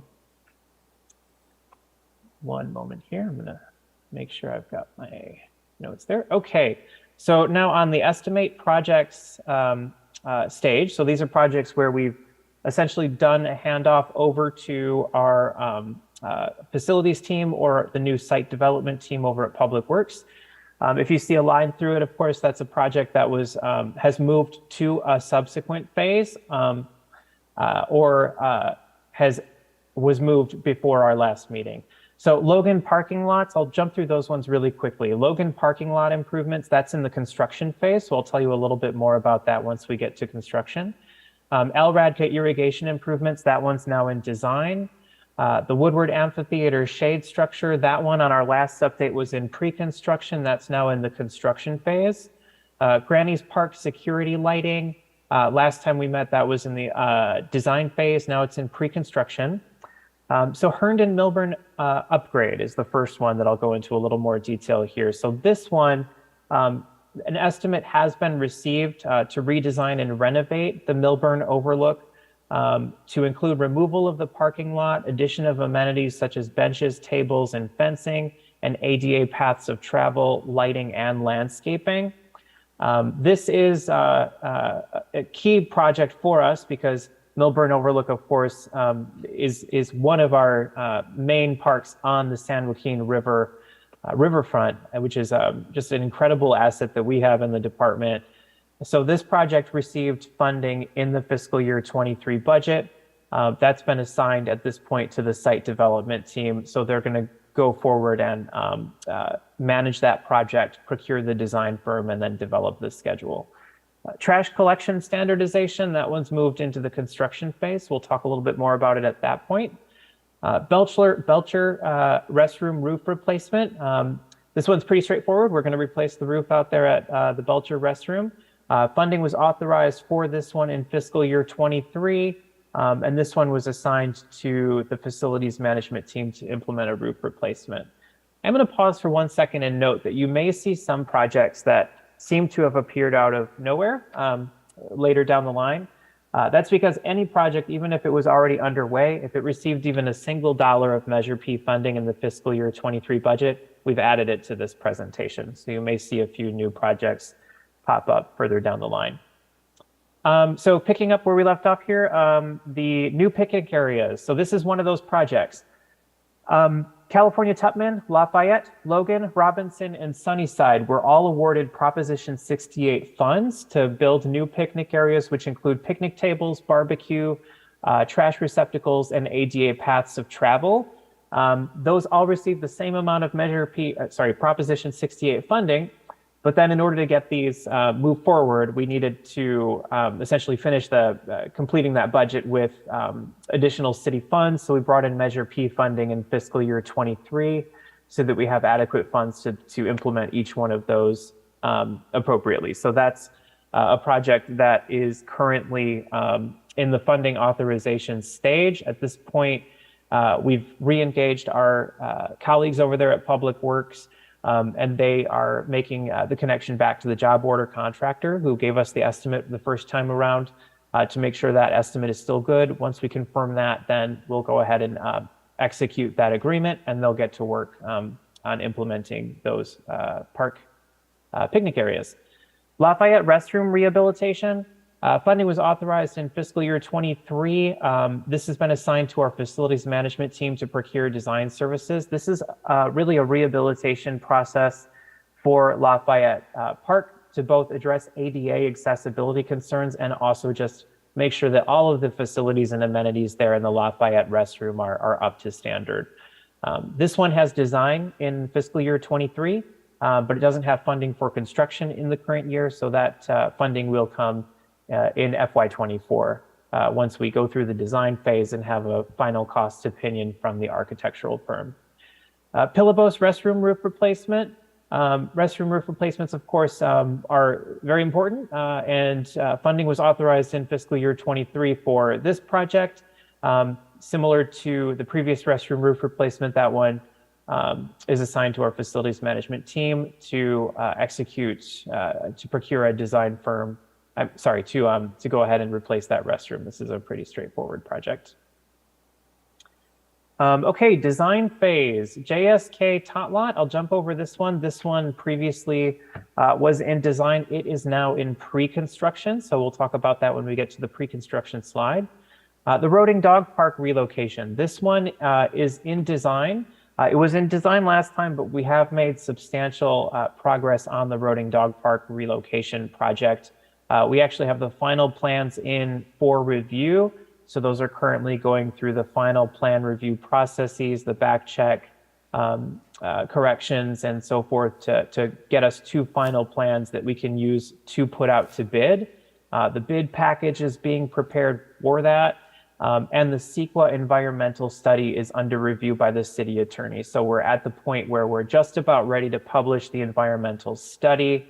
That environmental study and the bid period will run hand in hand, and then we should be in a position to begin construction on the new Roding Dog Park location in next quarter, in Q2. Pillabos turf improvements, that one was here, that's in pre-construction. Woodward Amphitheater shade sails, as we've discussed before, that's in construction now. Granny's Park is in pre-construction. Maxi L Park's HVAC, so this one, the design phase is expected to last through 2022. That's to design a new HVAC system to replace the existing evaporative cooler out there at Maxi L Parks. We are targeting construction on the new HVAC system out there at Maxi Parks for summer 2023. However, we are experiencing some substantial lead times in HVAC systems when we place orders. So we're going to do everything we can to make that summer 2023 deadline, but believe it or not, those lead times have been up to 30 weeks recently for HVAC units. LRADCA irrigation improvements, design continues through FY23, Q2, so that'll continue through Q2 with construction to commence under a job order contract thereafter. Dickey Youth Center security improvements. This is to add a security gate here at Dickey Youth Center. Design is currently underway for the construction of that, and that is currently in the plan review phase. So once those plans are approved, then we will take those plans out to bid and procure construction for that project. Think White Splash Pad. This one is a new one for Measure P. It's primarily funded through CDBG, but it received a little bit of FY23 Measure P funds in FY23 to cover a shortfall. And that final plan check, back check is underway on that one. So the final plans for the Think White Splash Pad have been submitted to the planning department, and they're preparing a bid package to build that new splash pad out at Think White. Construction is anticipated in Q3 and Q4 for the Think White Splash Pad. We're very excited and eager about that one. Romaine Boxing Room HVAC. Agreement is being finalized to begin an HVAC design for the Romaine Boxing Room. The design will continue through Q2 with an award in Q3. Construction will depend, of course, similar to Maxi Parks, on HVAC lead time, but tentatively targeting FY23 Q4. So that we can have that in place, similar to Maxi Parks. In the meantime, the boxing room does not actually have an operating air conditioning unit, so we've deployed some temporary portable AC units to make sure that that room can provide services, even in spite of the fact that the previous HVAC unit is not operable. Holmes Community Center roof repair. This is a new one, I believe, for the commission. We identified some potential issues with some wood damage on the over the the back entry to the Holmes Community Center. An agreement is currently being routed for signature to begin the design process. So an architect will assess the full extent of the potential damage to Holmes Community Center and then make recommendations for repairs so that we can make sure that that roof is in a position to hold up for another 50 years or more. Okay, some projects in pre-construction. Logan Shade structure last time I believe was here in last time it was in construction. That is now completed. The restroom painting that are noted here, Logan, Einstein, Orchid, Manchester, Rotary East, and Pillowbos are completed.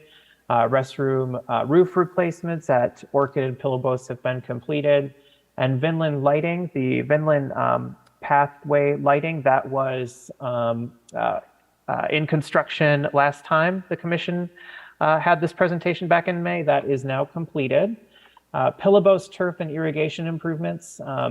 This one is a project to replace the pumps, the controllers, the key irrigation infrastructure out there at Pillowbos, and then do a full rehabilitation of the turf for all the soccer fields and all of the fields out there at Pillowbos. That right now is currently the bid package is being evaluated. That's scheduled to go to City Council for award at the end of this month. And then that project would be on track for being completed by Q4 of FY23 if all goes according to plan. Woodward Amphitheater and Tot Lot shade structures. This one is in construction now. Quigley HVAC replacements. This one, I will note, I have to pause for 1 second here. I found this error just a moment ago. This project has not received any Measure P funding, so should not be on this slide. That's my error. I have a new database and I just ticked the wrong box. So apologies for that, but I will note Quigley is getting a new HVAC system. That contractor has begun their not their performance period, but we've had our pre-construction meeting and they've ordered their units, and we're waiting for those units to come in, similar to some of our other HVAC replacement projects. Long lead times on HVAC units right now. JSK Tot Lot replacement. This one is really exciting. We have at this point been all the way through the procurement process. So we have a lowest responsive bidder, and we're planning to take that to council on October 13th to award the construction, so that we can get going on replacing the play structure out there at JSK with a beautiful new play structure, including our full softball safety surface.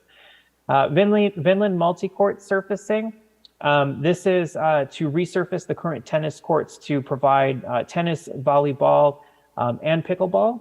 That is, we've identified, we've actually gone through most of the procurement process at this point.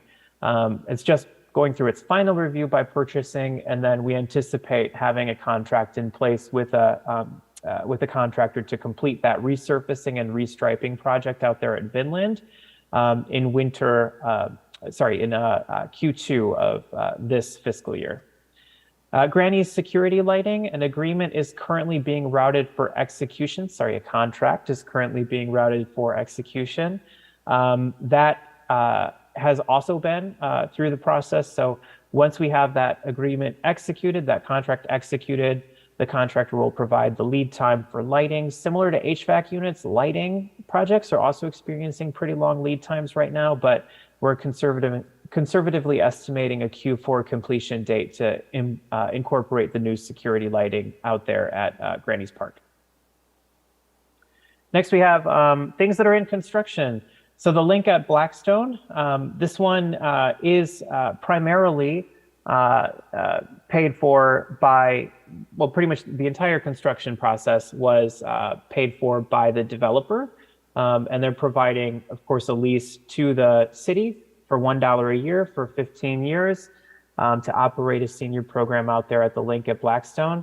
The only cash outlay that we have is actually for furnishings. So they're providing most of the furnishings. We just provided a couple additional furnishings. So we've added it to this list. The link right now, we're confirming, just waiting on confirmation from the planning department that we've received all of the approvals. And then we'll be on track to take that lease agreement to City Council. We expect later this month or early October to have the lease agreement on the City Council agenda and put us on track to begin operating programming out there at the link at Blackstone. Painting restrooms, that has been completed, as we discussed on the previous slide. Logan parking lot improvements. This one, resurfacing and new ADA parking stalls and ramps were completed in the south lot.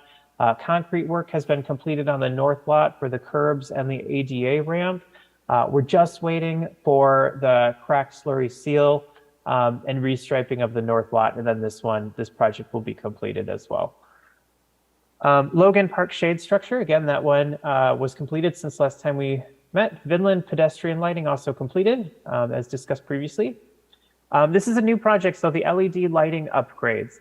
We've added this to the list here. This project also is primarily funded through a power purchase agreement utilizing future energy savings associated with the replacement of all of this lighting with high efficiency LED lighting.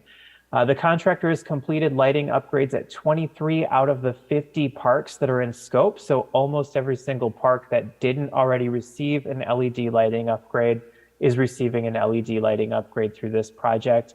The vast majority of that funding, like I said, is paid through a power purchase agreement, except for those aspects of the project which are not eligible for that compensation method. HVAC controls upgrades. This is similar, also going through a power purchase agreement. A contractor has begun work to upgrade building controls, so that's to improve the HVAC efficiency and drive energy savings at 18 facilities.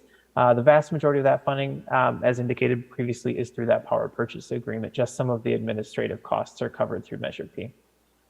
Mariella Brown walk-in cooler and freezer repairs have been made to the cooler, and the freezer is anticipated to be repaired by the end of this month.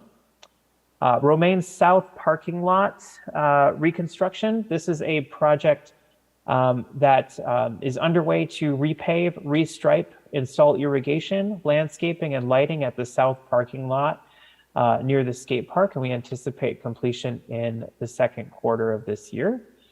Woodward Amphitheater and Tot Lot shade structure. This is the one that I was hoping to be able to say was complete, but we are right at the end of this project. There are just 2 shade sails left for the contractor to complete. Once they finish those, will be completed. But at this point, all of the shade structures have been replaced, the shade sails at all of the tot lots, and the vast majority of the amphitheater has also received a shade sail replacement at this point. And finally, over here, Logan restroom roof replacement and repainting. Work is underway to replace the restroom roof out there at Logan and to repaint that restroom. That's anticipated for Q2 completion. And trash collection standardization, we have received waste receptacles that we'll be deploying throughout this system. And that's really associated with, as you saw on that first slide, a lot of those parks where you saw improvement lines, we've actually scoped to receive all new waste receptacles. So we're going through making sure that the appropriate concrete pads are in place for us to put these beautiful new trash receptacles down. They're beautiful coated steel streetscape trash receptacles with a hood. Can't wait to get those deployed. Chair McQuay, I see that your hand is up. Do I need to pick up my pace? No, I just wanted to make sure I had it raised so I can ask questions. You can continue. Thank you, though. Perfect. All right.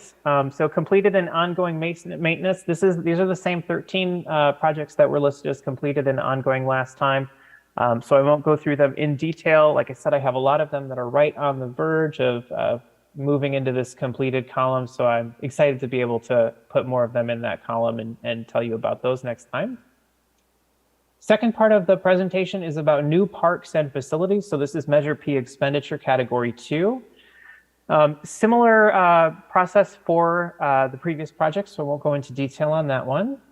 And we'll jump right into the different phases. So South Tower, that's the Broadway and Elizabeth project, is still in the design phase. That's actually moved from the 30% to the 60% design phase since the last time the commission received this update.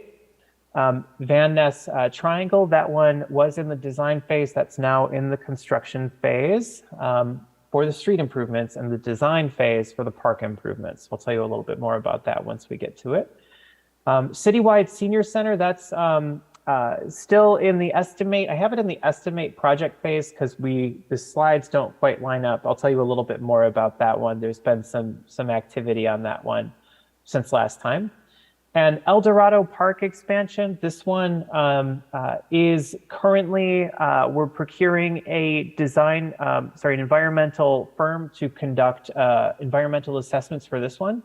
Upon conclusion of that environmental review, then we'll take that acquisition to council. And then, of course, community outreach will be needed to determine future plans for El Dorado following the completion of that. And there will likely be another environmental assessment phase once we identify the specific features and amenities for El Dorado. Estimate phase in this one, South Tower Broadway, still in the design. Citywide Senior Center. So again, I have it in this one because I just don't have a clean category for it. But in effect, of course, the Citywide Senior Center did go to council. The purchase and sale agreement has been approved. So that, of course, is the parcel with the former Vons building and the commercial properties that are also adjacent to that parcel. The purchase and sale agreement was approved. The property is currently in escrow, and we're currently conducting inspections as part of the feasibility assessment while the property is in escrow. Simultaneously, we're looking ahead to community outreach, and we'll be procuring a firm to assist us with community outreach to really refine the objectives and the scope and the amenities that we will then hire a design firm to design for us for the senior center. So moving forward on multiple fronts at the senior center, although I don't have a slide for multiple fronts. So it's here until we move it forward. Bulldog and 6 South Building, that one is, we've requested a revised estimate. The estimate that we have for the South Building for Bulldog and 6, that's going to be the facility that will have the kitchen and the senior locations that are dedicated to those. In the meantime, we'll have senior and youth programming in the North Building. We'll talk a little bit about that when we get to the construction phase. But we've requested, the estimate's a little bit old that we have for the South Building. So we're requesting a revised estimate, make sure we have enough funding there. And then we're going to go through a procurement process to procure construction for the South Building, which has already been designed. We actually designed both the North and the South Building together. Okay, in design phase, Van Ness Triangle. So you'll see Van Ness twice. So this is the park phase. That one is the park project is, oops, I've got a bit of an echo. The park phase is currently in the final stages of design, and we anticipate to have those designs submitted for plan review very soon. And simultaneously, the project manager is preparing to take that out to bid so that we can get construction bids for that park phase. South Tower and Broadway and Elizabeth, as I indicated before, that's at the 60% design development phase. So we've been through the 30% design development since last time we met. We did do additional community outreach once we had those schematic 30% design plans in hand, and did make some pretty substantial adjustments to the guidance before we moved that project to 60% based on that community feedback. So next up here, pre-construction. No projects are currently in pre-construction. Construction, Bulldog and 6 North Building is currently under construction. The North Building is going to ultimately have the 2 main multi-purpose rooms that will offer youth programming, but in the interim, until the South Building is constructed, it will offer both senior and youth programming. Also has an office, restrooms, of course, as part of the North Building, and that construction is currently underway, anticipated to be completed by November. So we're really excited about the Bulldog and 6 Building coming to a conclusion. Van Ness and Weldon, this is for the street improvements. So the Van Ness and Weldon street improvements are currently underway. If you've driven past Van Ness and Weldon recently, you'll you'll see a nice sign showing the community what they can expect at the conclusion of these improvements, and lots of construction work out there, environmental remediation work to remove underground storage tanks and do soil and vapor testing. All of that is currently underway and will kind of move seamlessly from street construction. There'll be a little bit of a period where there's not a lot of activity going out there, but then we're hoping to get right into the park construction toward the end of this year, and should have construction in full swing pretty early in next calendar year. And no projects have moved into the completed or ongoing maintenance phase since the last time this commission met. So that does conclude my presentation. I hope I kept everybody awake, and I'm ready for questions. Thank you so much. I'm going to go ahead and go to Commissioner Parks. You had your hand up first. You have the floor. Thank you, Chair McCoy. I have a quick comment, suggestion, and then one quick question about the presentation. Thank you so much, Edward. That was a great presentation. My comment suggestion is, I wonder if in future presentations like this, we might, you might include a couple of photos of some of the kind of highlight projects for yourself, so we could kind of see the documentation graphically as projects progress. And I was thinking about this the other day when I saw the news about the recently completed tot lot, and I thought, oh, that's what it looks like. So it would be, I think it would be great and useful both for the commissioners, but also for the public as well, to kind of just see some graphic representation of some of these projects that are coming along. And then my question relates to the multi-court resurfacing at Vinland Park. In a recent conversation I was having with a community leader in a local organization, I understand that, what were they called? The new poles that were installed that can have the nets move up and down for the various sports are maybe not fully meeting the needs of the volleyball community. And so as we're thinking about this multi-court resurfacing, I'm wondering if there are any plans to do some additional engagement with the community at that park in particular, to make sure that the projects that are happening with the resurfacing and then potentially doing something different with the nets might be possible. Because I understand from this community leader that some of the youth that were previously playing volleyball at that park are no longer doing so because the nets are not really meeting their needs. And so I'm wondering if there's anything that could be done to kind of remedy that as that project is moving forward.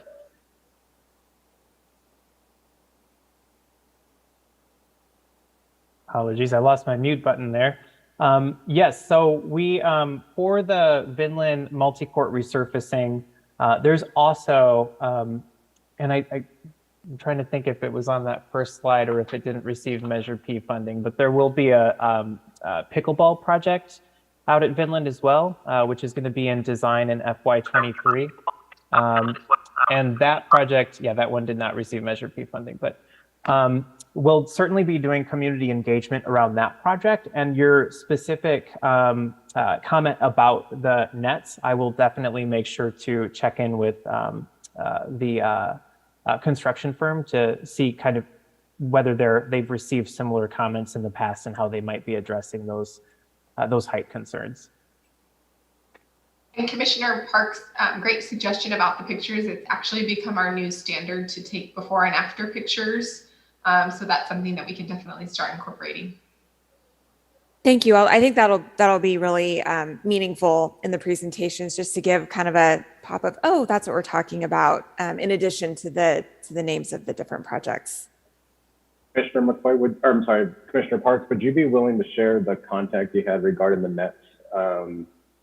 We'd like to reach out just to kind of see what the concerns are. Sure. We have not been contacted regarding the nets and not meeting the needs of the community. Yes, I will be happy to do that. Thank you. Thank you. Vice Chair Dolan, your hand was up next. You have the floor. Thank you. I'm just curious, where does the Tower Theater fit in with this? Is that part of this? I don't know. It's just, it's notable in its absence. I'm just not sure where we are with that project. So the Tower Theater received funding in fiscal year 22, and that's why you're not seeing it on this presentation, because this is focused on projects currently in the queue for 23. I'm sorry, what does that mean? That it's not in the queue for 23? So it was already acquired, so it's not in progress. That's why you're not seeing it on this slide or on this.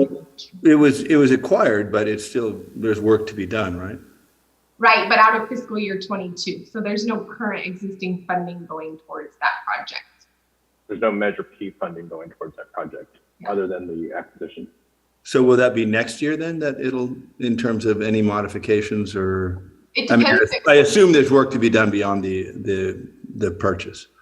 It depends if it receives Measure P funding. This presentation is specifically related to Measure P funding. So if it receives Measure P funding in the future, then yeah, it would be included in this presentation. It was purchased as a cultural center though, right? I'm sorry.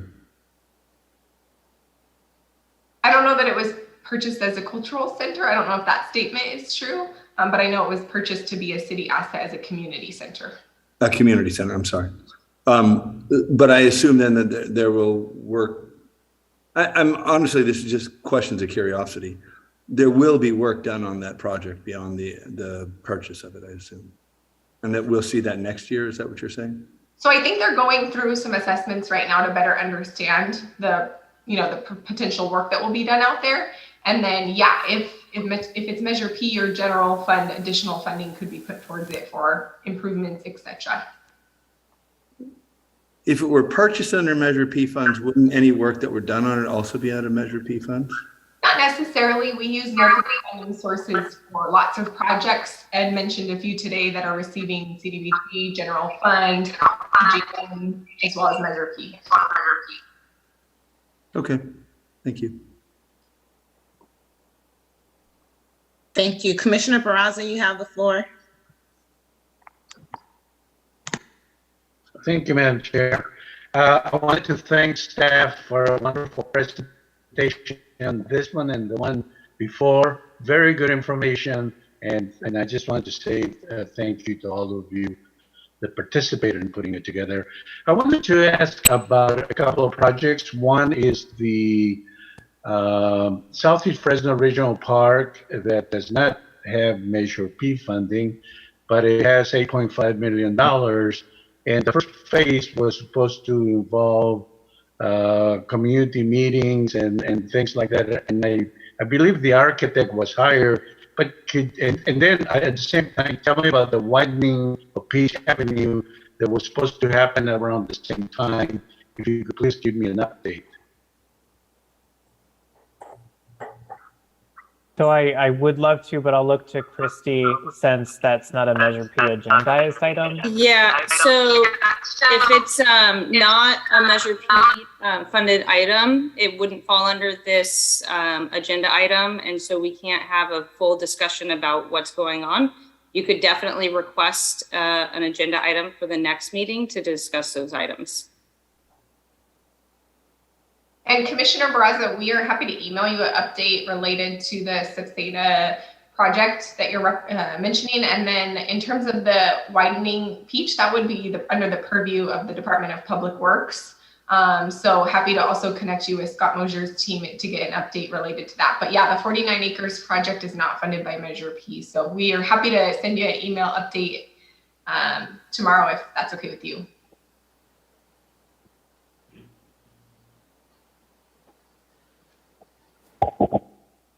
Are you there, Commissioner Barraza? We might have lost him again. All right, I circle back. Dr. Apuda, you have the floor. Yes, thanks, Edward, for that presentation. I have just two kind of quick questions, I think. First, a comment. I'm so happy that the Lafayette bathrooms are being done. With an organization that used that weekly for about 18 months, and I'm happy the bathrooms are getting done. My questions are two, just for my understanding. On slide 3, when you were talking, hit the button again. Oh, did I mute myself? Am I okay? You are fine. Oh. You're fine. You're Can you fine. hear I think that's Commissioner Barraza's. Okay. Yes. When you were talking about the design phase, me? you said something about a 30, 60, 90. I just didn't grasp what you were talking about there. That's one. And then what is I didn't understand number 8, the in waiting phase. If I was asking about Pillabus Park, can you hear me or you cannot hear me? Yes. 1 second, Commissioner Barraza. We had lost you for a moment, so let me circle right back to you once I get an answer for Dr. Aputa's question. 1 moment, please. Sure. So the 30, 60, 90, really it means those are the phases of the design agreement. So when we hire an architect, there will be a 30% schematic design phase where they prepare site plans. And then there will, once we review those, and that's really where we make any major changes. So we'll very frequently do community outreach once we have those schematic design plans in hand to say, here's what we heard at the beginning of the project. The question. 1 second, Commissioner Barraza. Go ahead. And here's what we have at the end of the 30% phase, because that's when we can still do some larger scale changes. After that, we go into the 60% design development where they'll start to select specific materials and make specific design choices.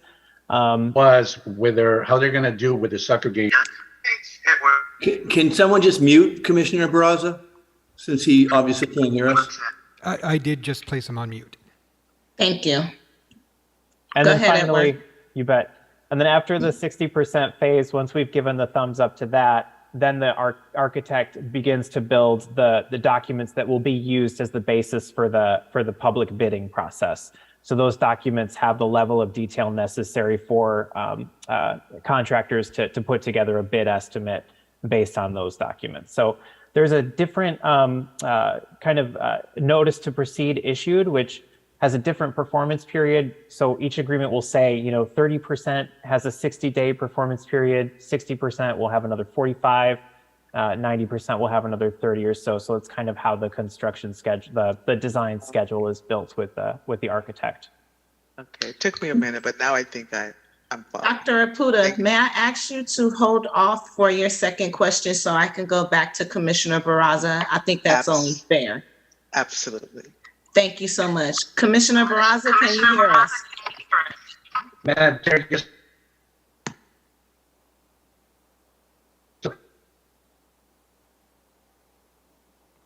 Can you hear us? Can you hear us, Commissioner Barraza? thank you.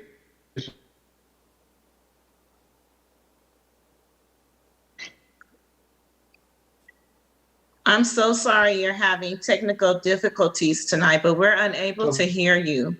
But real quick, the question was, when Pillabus is improved. Commissioner Barraza, your microphone keeps cutting in and out, and it's also the source of all of our feedback. If you're speaking now, we can't hear you. Perhaps he could email his questions to staff and then we can respond accordingly. That way he still gets his answers to his questions. Yes, can we check on that, City Clerk? Commissioner Barraza, if you can hear us, can you email your question to city staff so we can get an answer for your question for tonight's meeting? We're having a very hard time hearing you. Thank you. Dr. Aputa, I will turn the floor back over to you. Yeah, it was really simple. Just what is the in waiting phase? Sure. So that's kind of a holdover from the presentation. What's going to happen? I'll get that muted, sorry. Because what we previously had was we had a category of projects that hadn't received funding, so they'd received design up to a point, but we don't have any projects in waiting right now. Okay, good, thank you. Thank you so much. Thank you, Dr. Apuda. Thank you, Edward, for that presentation. Very well put together. It was a lot of information from both presentations tonight, this one and the previous one. I have a couple of questions in regards to improvements. You said that Nielsen Park was having improvements on what, or in regards to what, bathrooms, bleachers? It just said Nielsen improvements. Yep. So Nielsen is wherever you saw where it just said the park name and improvements. Essentially, we have kind of an order of magnitude or like a rough estimate for what it's going to take for us to bring the amenities that we're targeting for this year up to our standard. So waste receptacles, tot lot, softball and play shade structure, and I believe Nielsen has. Sorry, I can tell you in 1 second. Nielsen, I believe we had anticipated to do, so Nielsen, we're looking at barbecue replacements, picnic tables, trash receptacles, and potential improvements to the play structure as well. Are we looking at improvements to the restrooms as well? That's something yes. Oops, sorry. Go ahead. So that's one of the reasons why we did, with a lot of these locations, put the money under improvements as opposed to making a specific recommendation, because we have found just since the budget process, some particular locations where there are higher priority improvements that need to be made. And it gives us kind of that flexibility to make that decision. So that's something we could consider. We could take a look at the restrooms out there. And if we can't do it now, I can guarantee you if those restrooms need to be rehabilitated, we'll be putting it in a future budget. Yeah, I think that's something that your department needs to look into, since Nielsen does have softball and baseball fields, and there are games that are being played at that park. So being able to have a adequate bathroom to be able to use while visitors are there, watching loved ones play, or toddlers or just residents in that area are there, being able to use the restroom. I think that's something that your department would like to look into, just so we can keep using those parks that have the fields in them. Another question is can you tell me when's the last time Einstein Park had any type of upgrades or renovations done to it? That's my home park, and I haven't seen any improvements in that park for a while. So for Einstein, I believe that center was repainted, but I think Aaron and Aldi might be better positioned because they have more history than I do to answer you on that one. No, you're spot on, Ed. That Chair McCoy, that was just repainted, the restrooms and the community center, I believe, in FY22. In addition to that, I don't have the exact date, but we have a newer play structure out there that we can follow up with an actual install date for you. But yeah, the restroom and community center was painted last year. Last year. Okay. Thank you. I just know that park as well is highly utilized. What about the basketball courts, the basketball nets, volleyball nets? They play a lot of games there. The fields, they have a lot of baseball, soccer games there as well. So Chair McCoy, in one of the items, I think Ed talked about court resurfacing. We have the preventative maintenance piece that we will go through and look at all of our courts throughout the city, the inventory we have, and go through that resurfacing process, which will then not only resurface them, but reline them and then replace nets as needed. I know we have a lot of nets that we go through there at Einstein on the tennis courts. I know that tennis court gets used heavily for tennis and other sports. So that will be something that'll be part of the resurfacing package that we put together. And lighting as well. Sometimes the lighting at Einstein works, sometimes it doesn't, and they're still out there playing with their car lights on or anything. They're still out there carrying on. So that's just something to take a look at as well. Also, Aaron, I have a question. How does the city do their assessments on their parks when they're looking at, like, for instance, doing bathrooms over again? Are they looking at all the bathrooms at the parks to see what type of condition are they in, or are they just focusing on certain parks? How is that done?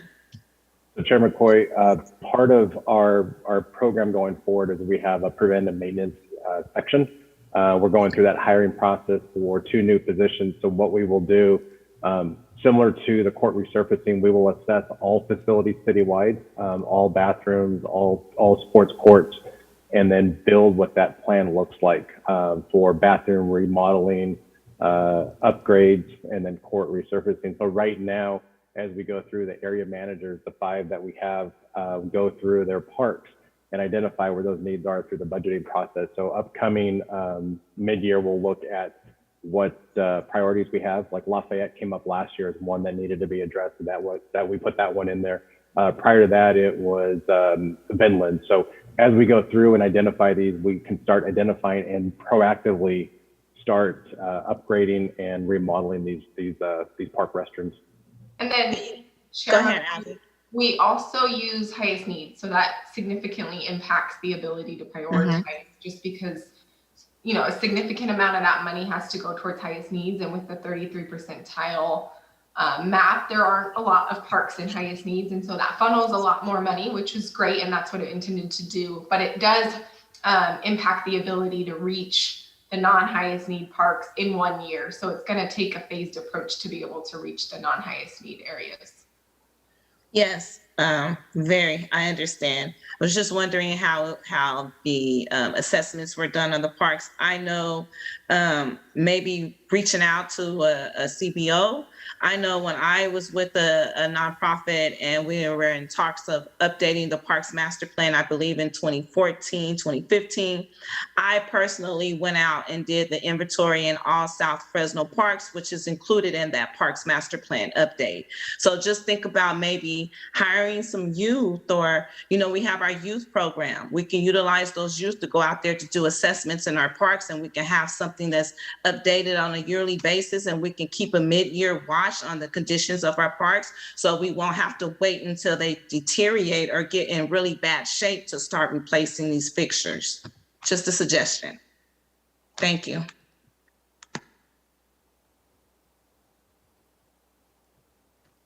Do we have any other questions in regards to this item from any of our commissioners? All right, we will now move on to hearing ID number 22-1431, hearing to receive public input on allocations related to Measure P, updates to the Parks Master Plan. Oh, wrong, no, right one. And Cultural Arts Plan and Annual Parks Department Budget and Capital Improvement Plans. Would any member of the public like to make a comment regarding this item? You will have up to 3 minutes for comment. City Clerk, do we have anyone? All right. There are no hands in the chamber, and let me just announce for the people on Zoom, if you'd like to address the commission on allocations related to Measure P, please raise your digital hand and we'll call on you, and you'll have a few minutes to address the commission. All right. We do have one hand up. It is Glenna Gamble, and she put her hand down. All right, so at the moment, there are no hands. Okay, looking for hands. Okay, Glenna Gamble is back up. Glenna, you now have permission to speak, so go ahead and unmute yourself. And she left the meeting. I didn't leave the meeting. I've been on hold forever. Is this Glenna? Yes, it is. I'm trying to see if I can get my computer where you can see me. Well, I don't know if that works either. Okay. Anyway. Perfect. That way is perfect. Yes, we can see you a little bit. Oh, I'm trying to get it where it's high enough where you guys can see. But anyway, I got in late. I did not know about the meeting and until like over a half an hour ago.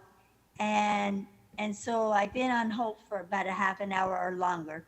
But I noticed you was saying something about besides all the different parks and stuff, you were saying something about a new senior citizen place and about the Mary Ellen Brown, like having some freezer or something. I wasn't sure because, like I said, I came in at the tail end.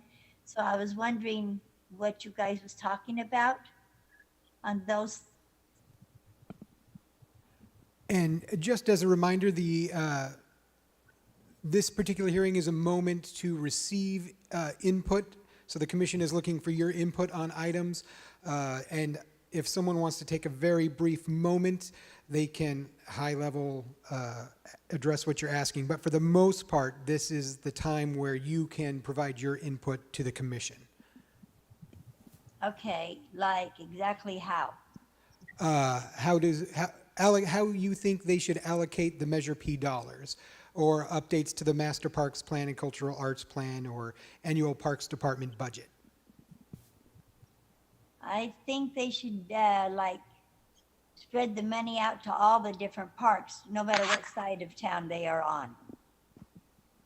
And fix the restrooms or fix the, you know, if they have barbecue pit or whatever. I know in the park close to me, they took down the barbecue pit.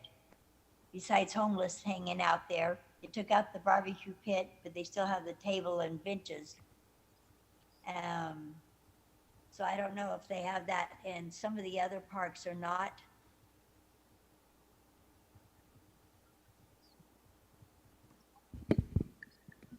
Excellent. You still have 1 minute if you have anything else to add. I can't think of anything else right now, but thank you. Thank you. Do we have anyone else from the public willing to make a comment, City Clerk? And we do have Calvin Zhang. Calvin, we have unmuted you, and you have 3 minutes to address the commission. Hi, hello. Can you guys hear me? Yes. Hi. Good evening, everyone. My name is Calvin Zhang. I'm a Fresno resident, and I'm here today because I want to do a follow-up on the incident at Vinland that has impacted our Hmong volleyball community, and I want to share my experience. So following the events at Vinland Park, the Hmong community, both the youths and the adults, have not been seen playing volleyball over there, utilizing the new poles. I would like to say that first, the poles are nice, but do not properly serve our community. I'm disappointed by the poles and the nets that were installed. The new installation at the parks tells me that the city did not listen to us and did not understand what volleyball means to our community. Having a tennis net that sags, that is heavy, and does not allow a volleyball to bounce off the net for continuation of plays tells me that when we met with Council Member Maxwell at the park and came here to speak about the competitive volleyball community that trains for tournaments all across the nation was not taken seriously. It seems to me we were not taken seriously by the city. The new installation is a joke. We feel insulted by it, and that's why we have not played there since. I believe the city should allocate money to provide appropriate volleyball courts and lighting. Thank you. And thank you, thank you, Commission, for being culturally conscious and your cultural agility. Thank you. Thank you very much. And let's see, are there any other people on Zoom that would like to address the council? You would have 3 minutes, and please raise your hands now. And we have no other hands on Zoom and no one in the council chamber. All right. Does any member of the commission have any questions or comments regarding this item? Aldi, I see your hand up.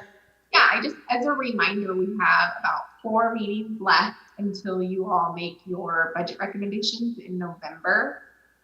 So I know we have this standing hearing on every agenda, and we added the item on the youth fee waiver program to the 919 agenda for Commissioner Parks. But please, I encourage you, if you have additional items that you would like to hear about or that you would like on the agenda to help promote that community feedback and input to help prepare you all, please do so. We're here to help. I know this is our second or third presentation we've given at the request of the commission to help facilitate the process of getting community input and understanding what we're currently funding and maybe how we can do better. So please, I encourage you to share any of your ideas or requests with us.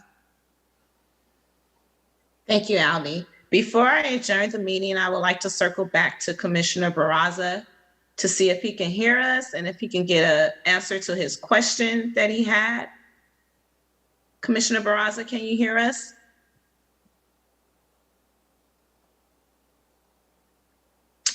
All right. Well, I will now adjourn the meeting. It is 7:55.